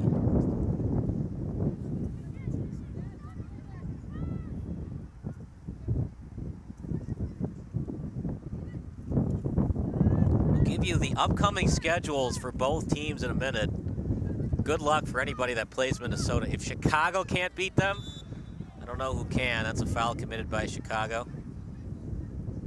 They're pleading their case that she leaned into the contact, that it should have not been called, but it looked like it was indeed a push off the shoulder, that time by Jamie.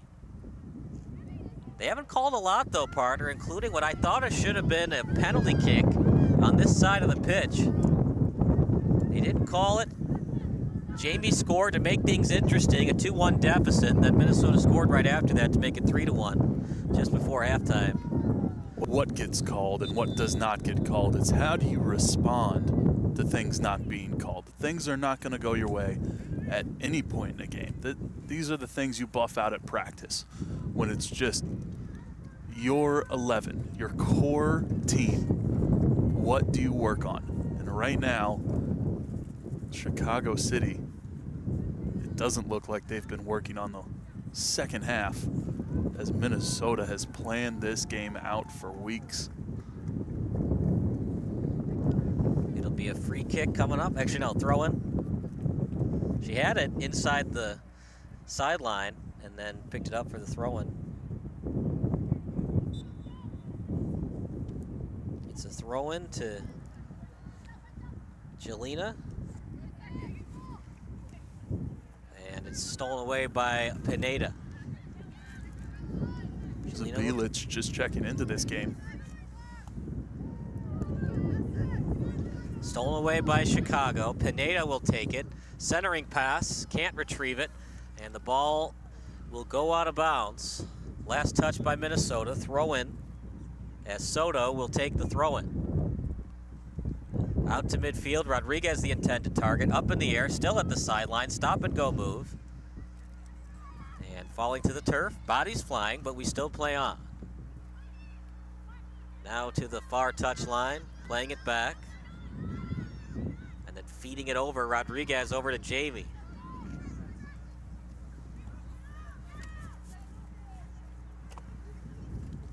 Up in the air, headed away to the touchline.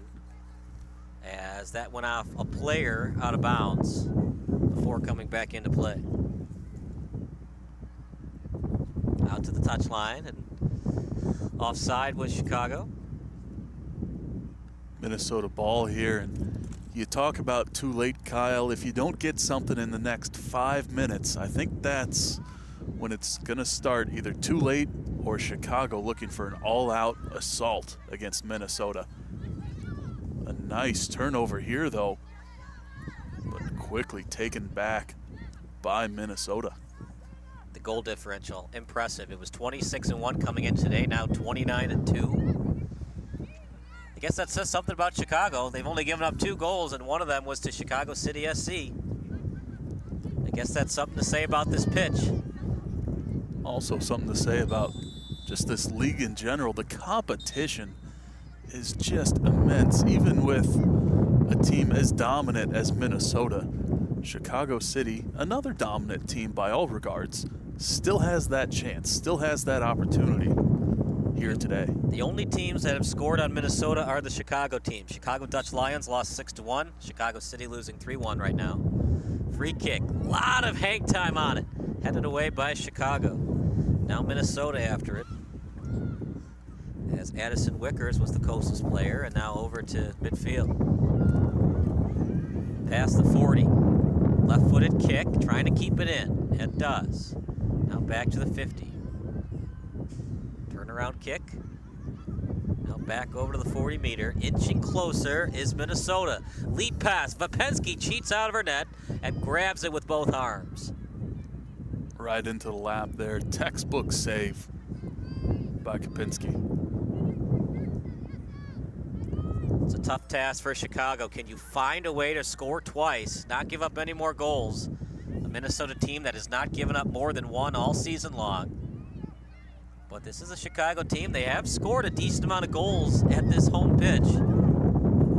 They scored 7, a 7-0 win over RKC Third Coast. As past the 40, it was off the foot that time of Castanon. Now over to the far touchline. Hannah Gryzik got stepped on that last play. On her left foot there. Always tough to catch a cleat right to the toe of the top of your foot. Top 5 on my least favorite things list is getting stepped on by a soccer boat. Yeah, that never feels good.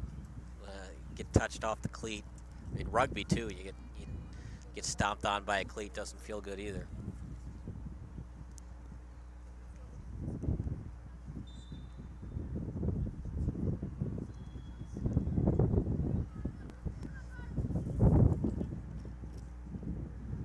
Well, unless things change fast, it's going to be a fun trip back to Minneapolis for this Minnesota Aurora FC team. It is indeed. You know, what a game it has been for Minnesota Aurora. And time is quickly approaching on the expiration date of Chicago here in this match. But again, there's still life. Don't tune out yet, folks. There's still plenty of soccer left to be played. Yeah. 30 minutes is a long way to go.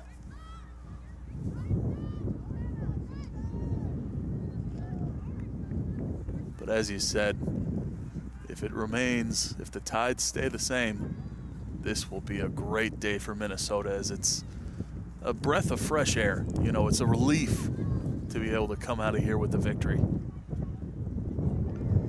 It'd be a long trip back to Minneapolis if you don't get the victory today.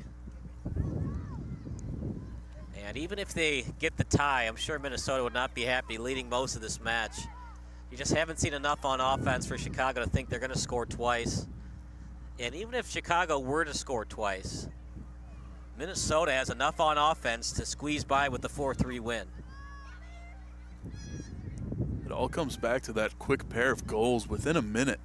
Yep. That just rattled Chicago, and they haven't been the same team ever since. Well, they were playing with fire. It was deep in their own territory a lot. Finally, Minnesota capitalized. Just hard to win soccer matches when you're constantly inside your own 22, inside your own 40. 2 substitutions here for Chicago, and this begins the stage of all-out relentless attack. You know, what pieces of the puzzle are we missing? Let's see if these 2 pieces can do any difference here for Chicago. Yeah, they bring in the taller player, does Chicago, to get some more headers in front of the net. As it's played at the sideline by Diaz, over to midfield now. Played by Soto. Got to find a way to score twice.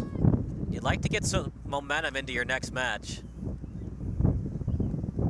And now if you're Chicago, now if you lose today, you got to win out. Remember, you got to play Minnesota again on the road. So you're hoping to squeeze by with a victory. And then if you were going to Minnesota still undefeated, you still want to win that match, obviously. But there would be some room for error. Now there is no room for error for Chicago if they fall 3-1 today. this is the point in the match when the mentality shifts from how can we get 2 goals or how can we get the first of 2 goals. It shifts from that to a different perspective of can we just get a goal? If you can get that 1 goal, who knows what's going to happen, but you'll feel a heck of a lot better with a 3-2 loss than a 3-1. Silver linings, right? Precisely. Now that it's pre-professional, I mean, you still feel bad about the loss, but I think because just how much of a juggernaut this Minnesota Aurora team is, to find a way to get a 3-2 loss after being dominated most of the match, as that's centered out in front.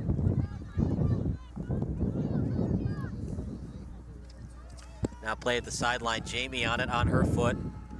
And then high arching kick near midfield. Tiana Harris now with it. Great boot. Right on target. They've definitely been practicing that. Look at the play by Chicago City. They lost it, but they keep pushing them back, and now you'll get a corner. Oh, pardon me, goal kick here. That was all set up by Harris. Right on target. It's the little things in soccer. Those through balls, right in stride, right on the feet of your teammate. Stolen away by Minnesota. Chance for Aurora out in front. Crosser, ball loose, and then kicked away by Chicago. What a stoppage there. Abigail Roy putting up the brick wall on defense to stop that centering pass. Corner kick coming up. Headed away. Good job by Abigail Roy.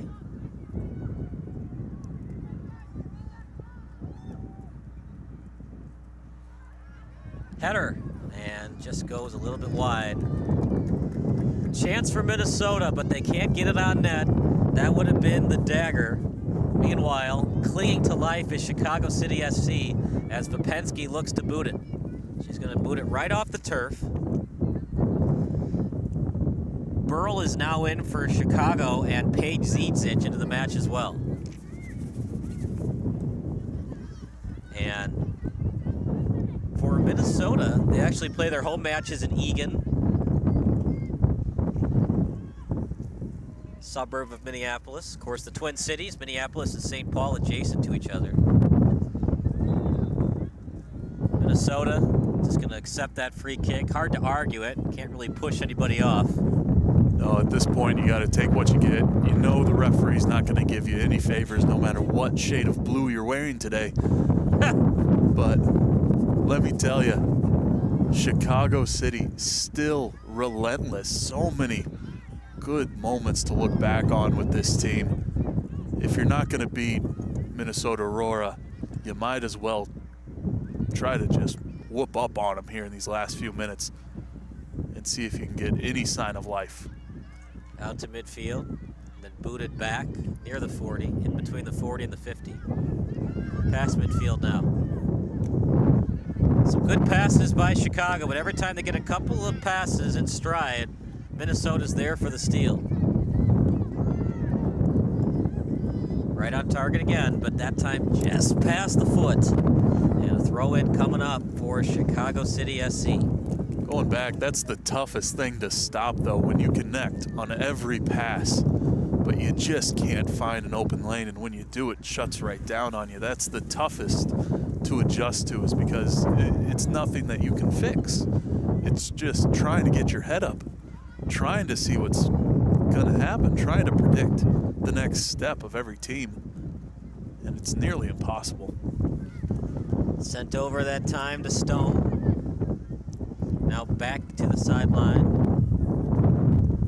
Up in front, played by Roy. And getting a piece of it that time was Benke. Now over to the touchline. Back and forth we go. At the 40 meter, stolen away. Lead pass. Sending it over that time to Nguyen.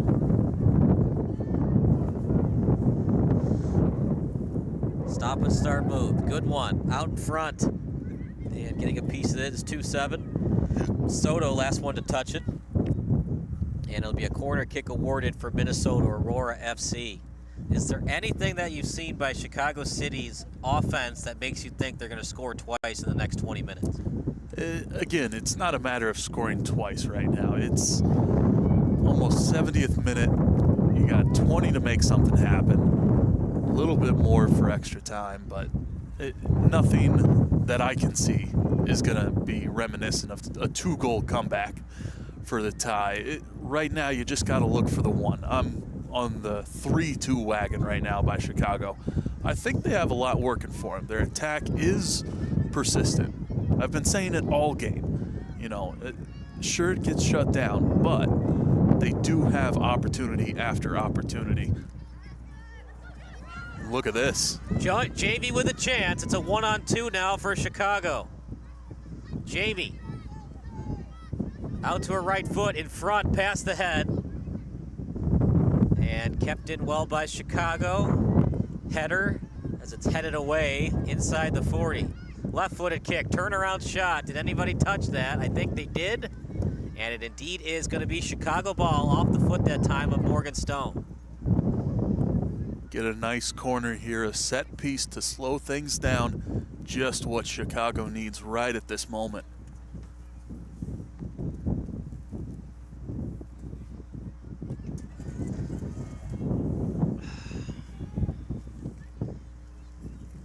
Be a left-footed corner for Chicago. Headed away. Chance. Blocked. Beautiful block that time by Christel Yewa. Last touch by Soto. Well, if they're not going to be shut out today, if there's any type of silver lining for Chicago, they're one of the 2 teams to score on Minnesota today, but substitutions coming in for Chicago. Always difficult at a moment like this to try to pick up the pieces after a rainstorm and ask yourself what worked for us. Chicago, they can say their heart was in it today. Unfortunately, Minnesota didn't come here for the win. Minnesota came here to beat Chicago. Therein lies the difference of today's match. Past the 40. They do bring Viamil in. Usually she starts. We saw her get banged up a little bit in that win over the Dutch Lions. That was a 2-1 win for Chicago. And now it's Chicago knows it's going to be hard for us to get the wild card. We got to find a way to win this conference, and to do that, we got to win out, which includes going to Minnesota and winning. And for Chicago, it's going to be a tough task ahead of them. They drew Bavarian. They're losing right now to Minnesota Aurora FC. As trying to find Diaz, but can't get it to her.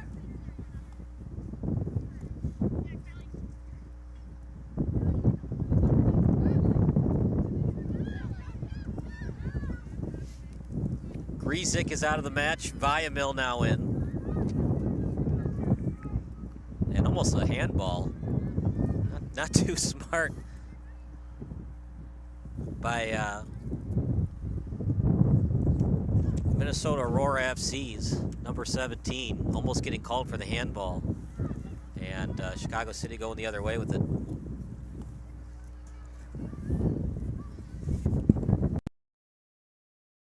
Take their time here. Just let the clock tick, tick, tick away, as they're in no hurry to push Chicago further.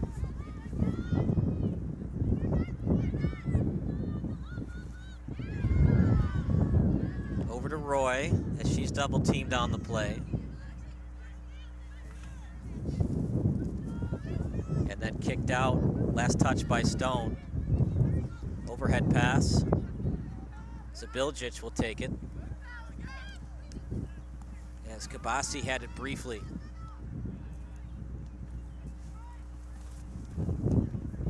Over to midfield, Minnesota Aurora FC plays it. Inside the 40 to the touchline. Stop and start move, turnaround kick, last touch by Chicago. I will say Roy has had an impressive day today for Chicago. Abigail Roy, Defensive Player of the Day by far. She just had 3 incredible stops in the last 10 minutes, I want to say, that really just put a stop to Minnesota, put a stop to the attack, and gave her team another chance. So Abigail Roy, good on you. Straight up in the air, Vapensky right in her breadbasket. Will take it. Underhand pass to the 22. Left-footed kick. Stolen away by Minnesota. Played right now by Zabilic. As high arching kick to midfield. Kafusi off her head, then headed back. Off the chest. Near the 40-meter. Going after it right now is Diaz. Chasing her was Rupert. Vapensky had it. Then Zabilic had it. Now over to the 40-meter, to midfield now. Stolen away by Minnesota. Stone has it. And played it back to the defense. We're now at the 76th minute. And for Minnesota, they can now be as conservative as they'd like, up by 2 goals. Burchell. And she was trying to find Zizic, but past her feet.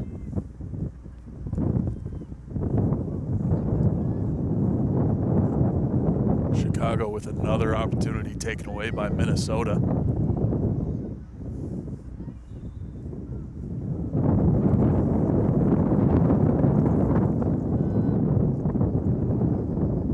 Throw in coming up. Help comes from Minnesota to the 22-meter, falling to the turf. And free kick awarded for Chicago. Things getting interesting now. If you can score off this free kick, you still have time to make things very interesting.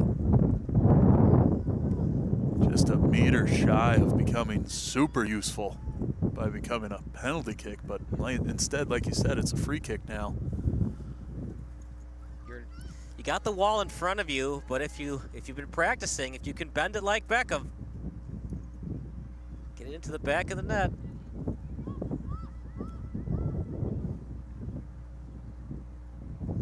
It's been a very few amount of free kicks awarded to Chicago today. Good job of Minnesota not fouling. It'll be a right-footed boot. No, they're gonna go with the lefty. And last touch by Poorbow. Great job, but a corner is awarded, so we'll see a set piece from Chicago.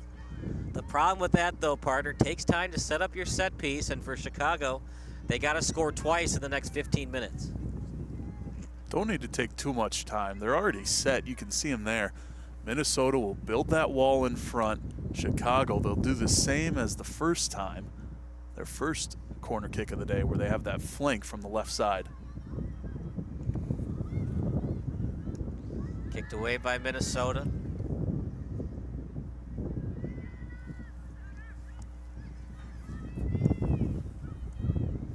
If you're wondering how good this Minnesota team is, we're going to tell you in a second. Because they have a lot of impressive stats as you go up and down with this roster for how good Minnesota is. A team that went to the national championship game last year. They lost by 1 goal. A goal differential of plus 27 right now. Adler scored today. She's 3-time All-Summit League, twice USC Region. She had 68 points in 81 NCAA matches, kicked away by Minnesota. You look at Stone. She plays at Boise State. She's a senior, 4 goals, 5 assists in 2022, all Mountain Midwest. All Mountain West. The local girl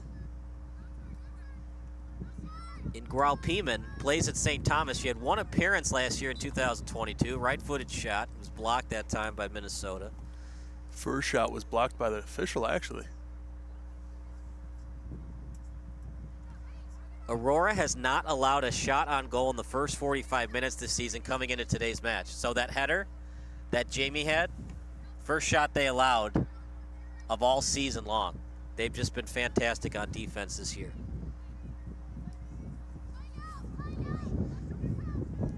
Another good thing about Minnesota is that crosser out in front. Minnesota is one of only 5 clubs in the league yet to allow a goal through at least 2 matches. And coming in today, they were tied for 16th highest scoring club in the USLW. Led the USLW in goal scoring during the 2022 regular season. 8 matches scoring 3+ goals. And they had 12 multi-goal outings last season, the most in USLW. Long story short, it was a tough task for Chicago today. It was, and Chicago knew that going into today. But here's the thing, there's 10 minutes left to play. Minnesota, you can tell, they have worked hard for this one. They didn't come into Lions for Hope Sports Complex knowing they would win. They knew they would play a tough game, but you can see it on their faces right now. They're just as relieved as any Minnesota fan to see this score today.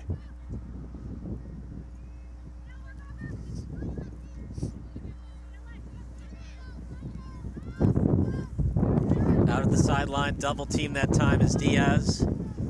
Now to the 40-meter. Diaz trying to play it. An impressive shot line today. 11 shots for Minnesota, 7 for Chicago. Wow, so it's 11-7. It was 9-1 at halftime. So another silver lining for Chicago. You did outshoot them. Now that also has to do with Minnesota being a lot less aggressive on offense in the first half. Exactly. What helps is the wind as well. I mean, don't underestimate the elements. You get your wind at your back, you feel a bit nicer on your way to the net. Right, yeah. Instead of biting into it all the way through that first half as Chicago was doing. That was a big goal that Minnesota scored to make it 3-1.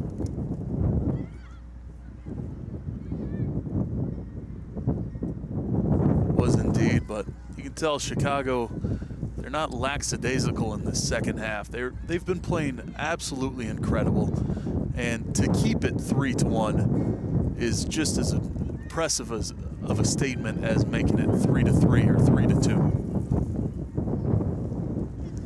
Throw in coming up. Remember, goal differential is one of the tiebreakers for the playoffs. But at this point, Chicago's just thinking about victories, assuming they lose today. Out to the sideline and kicked out by Minnesota. Ah, handball! No, just kidding. Yeah, not just victories, though, for Chicago.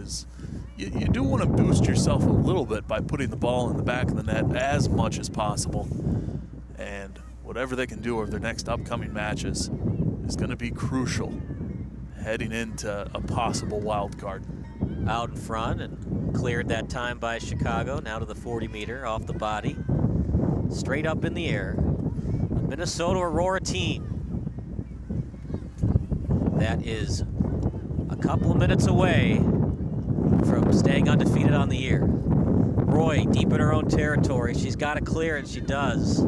Great job clearing that, and it's still in play. She got over 50 meters on that kick. Viamil chases. Poorbow takes her time, and a good pass to the 22-meter. Looking up with it, straight forward. Zebilich, and off her foot. Popensky will have to play it on her hands.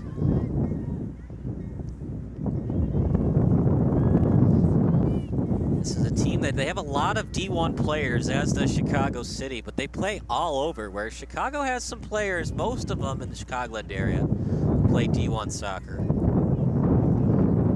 Look at the touch there by Minnesota there at midfield. Of course, taken away by Chicago now. A Minnesota team that's all over the country, South Dakota State, Racine, Louisville, Oklahoma, Boise State, Penn State. Free kick awarded for Chicago. And a yellow card. Might have been for talking to the refs. Well, Chicago wanted to speed things up, but the ref wasn't ready. We didn't have a lot of extra time awarded in the first half. I'd say about a second and a half of extra time. Well, remember, that clock wasn't Exactly. the official one, so Yes. I started. So my clock was at about 47:50 when they called the first half over. out in front. Limited opportunities. They've had shots in the second half, so they've had opportunities in the second session at Chicago. Now played by Yawa. Yawa out in front, off the foot, left-footed kick. Now off the body of Zebilic. Zebilic inside the 22, lead pass, double team. Back to the 22, back and forth with the passing. Trying to keep it in, it does, off the body of Zebilic. And it'll go out to Diaz for the throw-in. Pass the head. Trying to keep it in that time. Was 13. And it'll be a throw-in to Zebilic. Zebilic. And feeding it that time to Yawa.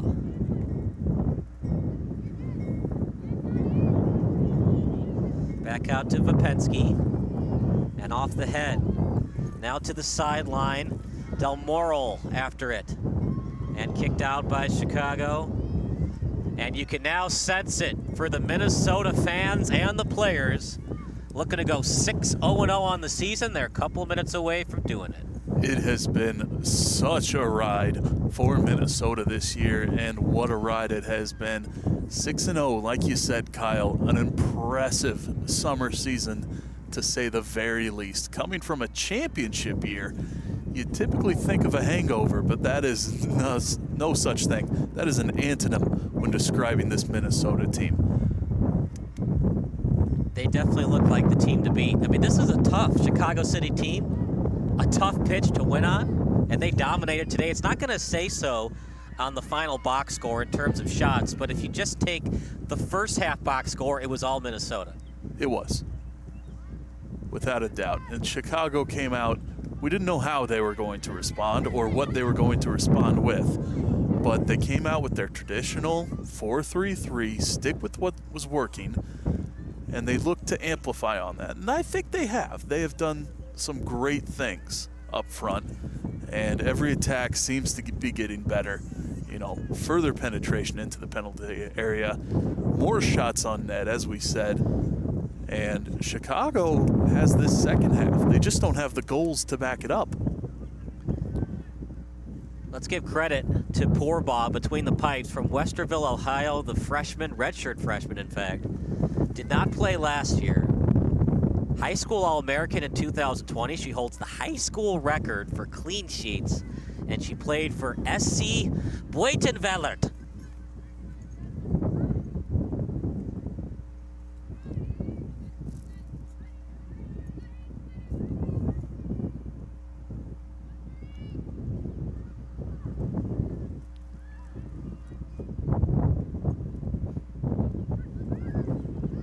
To the 40-meter now, as was played by Wickers. Zebilic inside the 40-meter. Nice stop by Chicago there. Free kick awarded to Minnesota. Might have gotten off the hands, too, of Roy.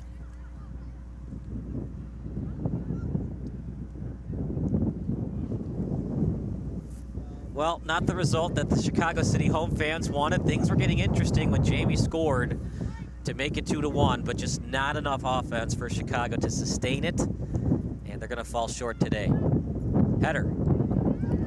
Back to the 22. Look at that no-look kick. Woo, that was pretty by Soto. Bayamel looking for Soto, trying to split the D. Slow-moving ball, but Poorbaugh gets enough on it to get it to the 40-meter. Wynn takes it, and now back over to Rapp. Rapp had 4 starts last year for Oklahoma, and she saw 729 minutes for Aurora last season. She's a 2-time Colorado High School All-State first team.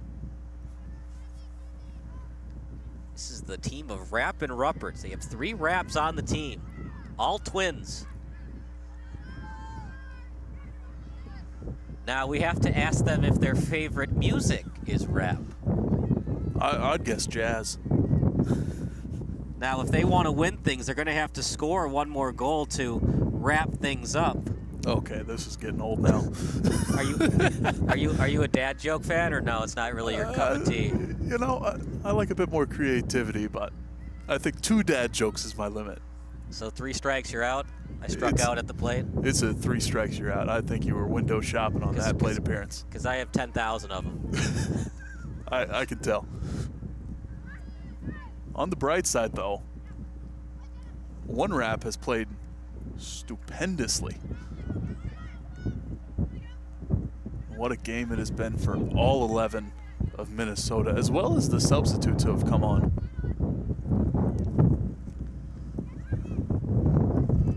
It's impressive. I knew when I saw Minnesota on the schedule, I was like, man, what kind of effort are we going to see from Chicago today against a tough team in Minnesota? They gave them the effort. You can't blame Chicago for the effort. The talent, though, for Minnesota is just unbelievable. And sometimes that's just the edge. As Minnesota works hard as well. You know, they're a team of competitors, and you saw that in the first half. Very rarely do you see 3 goals being scored that quickly.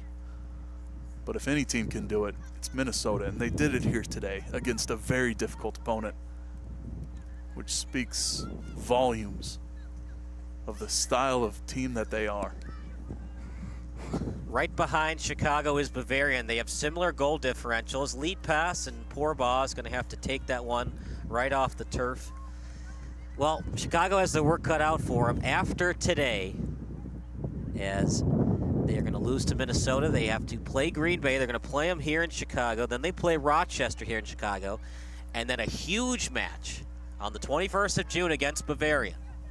Then they have a lot of road games. They go to Racine to play RKC Third Coast. That should be a win, but you don't want to look ahead. On the road to Rochester. And then a huge match in Minnesota on the 1st of July.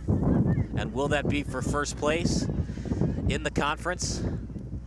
We'll see. I don't see Minnesota losing before July 1st, but hey, crazier things have happened in the sport of soccer. Out to the 22. Played now by Castanon. Now over to Roy. She was a little pushed from behind, no call. That's what Minnesota's got to avoid now, as we're now in the 92nd minute. Don't foul at all costs. Block shot. Can only hope for one more goal. What are you going to do to get it? Just try to force feed Viamel and Jamie. That would be my opinion. A big clear by Minnesota could bring our final whistle. Look at that. Even when Minnesota doesn't have to block because she was at the 25-meter mark, she blocks that shot anyways, and that does it. Minnesota with an impressive 3-1 victory. They score all 3 of their goals in the first half. They play excellent defense in the second half. Jamie scored to make things interesting. They were trailing 2-1 at the time, and then Adler answered with the 3-1 goal, and that was the difference, a 3-1 win for Minnesota today. What a game it has been indeed, Kyle.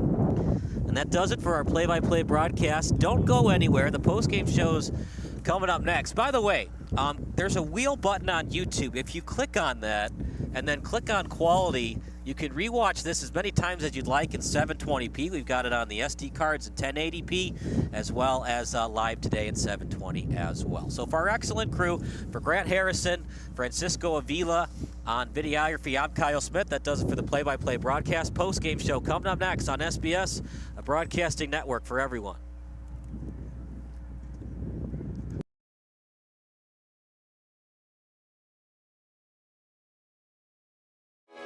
Sports Broadcast Solutions is a broadcasting network for everyone. SBS offers live telecasts on Channel 59.3, YouTube, or Twitch. We include pre- and post-game interviews with the players. You know, I started in the locker room. All the boys were getting going before the game and stuff, and we kind of found a little click at the beginning of the game, so I think that's what got us going. We also include digital live statistics, play-by-play commentary, team highlight reels, and even more than that. Go online to sportsbroadcastsolutions.com or search Sports Broadcast Solutions on YouTube. SBS, a broadcasting network for everyone.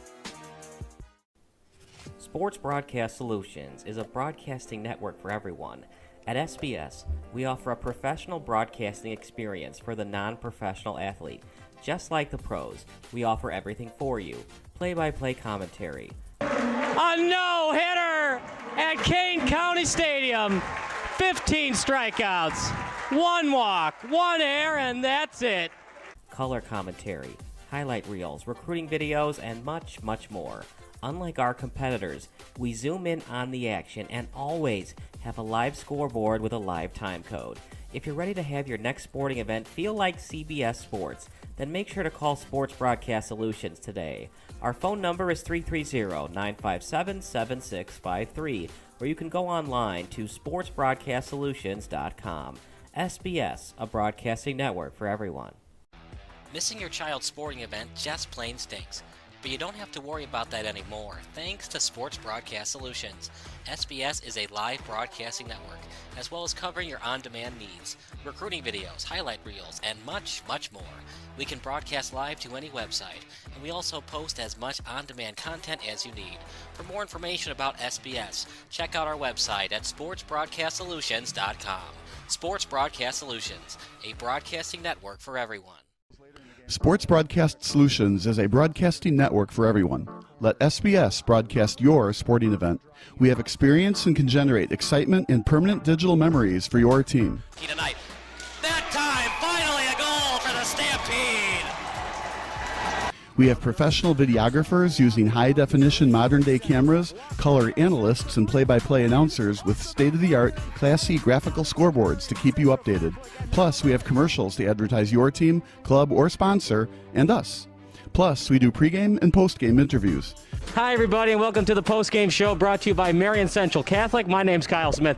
Well, my name doesn't matter. These young ladies matter. It's senior night as the Hurricanes win a battle down the stretch, 48-46. Hi, I'm Carrie Kramer. I swim 50 breast, 50 free, and 100 back. Whatever your sports broadcast needs, we are at sportsbroadcastsolutions.com. Check us out and become part of the digital sporting world. Sports Broadcast Solutions is a broadcasting network for everyone. Instead of spending hundreds or thousands with all these college recruiting sites, let us put together your college highlight reel. For just a fraction of your potential college scholarship and significantly less than these recruiting services, we got this. In addition, we put together highlight reels for teams, including high school, your club team, or travel team. My teammate gave me a great pass, and I just took it. The other team slashed me, took the opportunity, saw where the goalie was weak, and I just shot it there.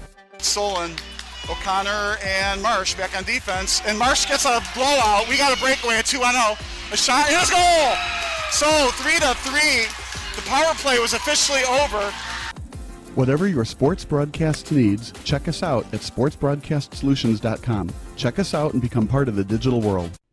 Sports Broadcast Solutions is a broadcasting network for everyone. For those of you who would like to broadcast or live stream your event, or maybe make a highlight tape, but would like a sponsor to fund the event, SBS has a myriad of ways to advertise your sponsor during our broadcasts. We have commercials. We have on-air reads by the announcers. Albatross Physical Therapy and Wellness specializes in pain-free. We have graphics, and we have watermarks. Finally, Sports Broadcast Solutions can create a commercial for you or your sponsor. Whatever your sports broadcast needs, we are at sportsbroadcastsolutions.com. Check us out and become part of the digital sporting world. Sports Broadcast Solutions is a broadcasting network for everyone. For those of you that just want raw footage of your sporting event, but no play-by-play or color commentary, you just need us to live stream video from the event over the internet. We will live stream your event on YouTube on our Sports Broadcast Solutions channel.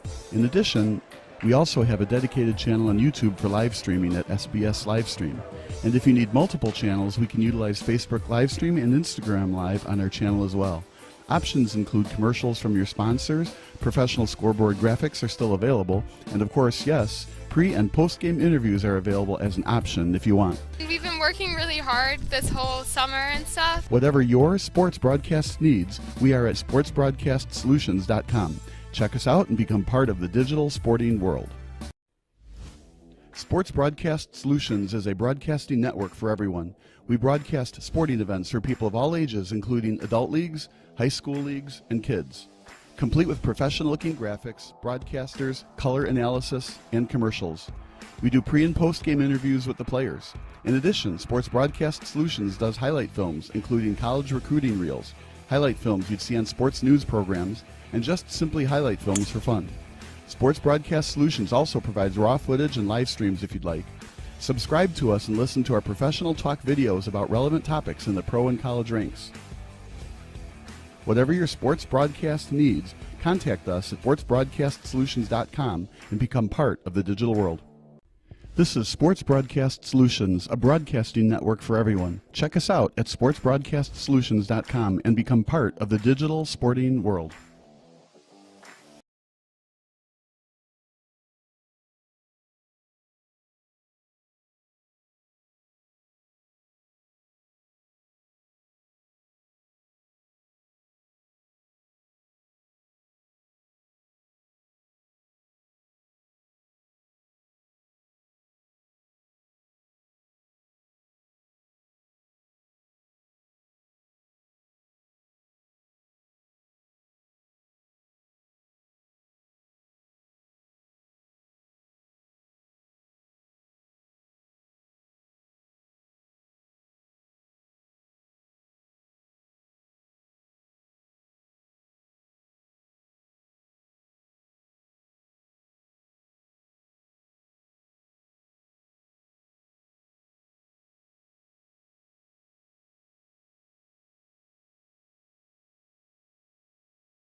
Welcome to the pregame show presented by Sports Broadcast Solution. I'm Austin Wright. Next to me is Xcaret Pineda from Chicago City SC. And today we've got a big match against Minnesota Aurora today, in which both teams will be looking to see who can stay undefeated, as Chicago City SC has only gotten one draw and the rest is all wins for them, as Minnesota comes in undefeated on the season, having outscored opponents 26-1 so far. And Xcaret, today it's a big match. What all are you guys seeing and preparing for this week to actually be able to face up against this team?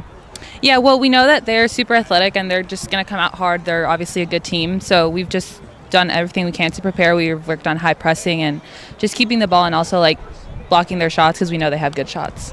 Exactly. And so with you, just last game against Green Bay, you had a goal just on your own as a starter in that. Can we expect something similar out of you in this match? Have you done something like that to prepare for this upcoming match against Minnesota, who is an offensive titan? Yeah, for sure. I just honestly have been doing the same thing that I always do, just working on being the best that I could be at practice and working on shots and, of course, technical ability, all of that, just helping my team as much as I can. And so with the win that you guys got against Green Bay in just the last match, what exactly are you preparing for, and what are some of the keys to the game that you might think that we should be watching for during the broadcast against Minnesota, who is so good at the attack? Yeah, I think for most important for us is we're just trying to match the energy first, just getting intensity out, winning the first balls, and obviously defending and pressing hard, and then from there we're going to try to keep the ball and play possession like we do. All right, well, that sounds good, and thank you for everybody for joining us for the pregame show. Coming up next is the play-by-play broadcast on Sports Broadcast Solutions.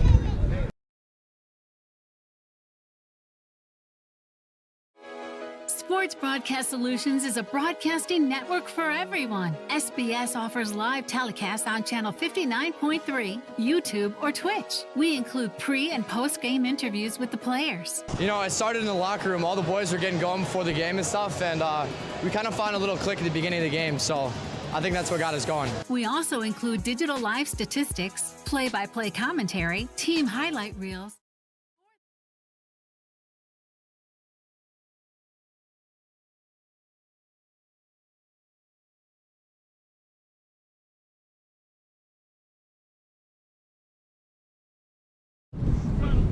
Welcome to the post-game show brought to you by SBS, a broadcasting network for everyone.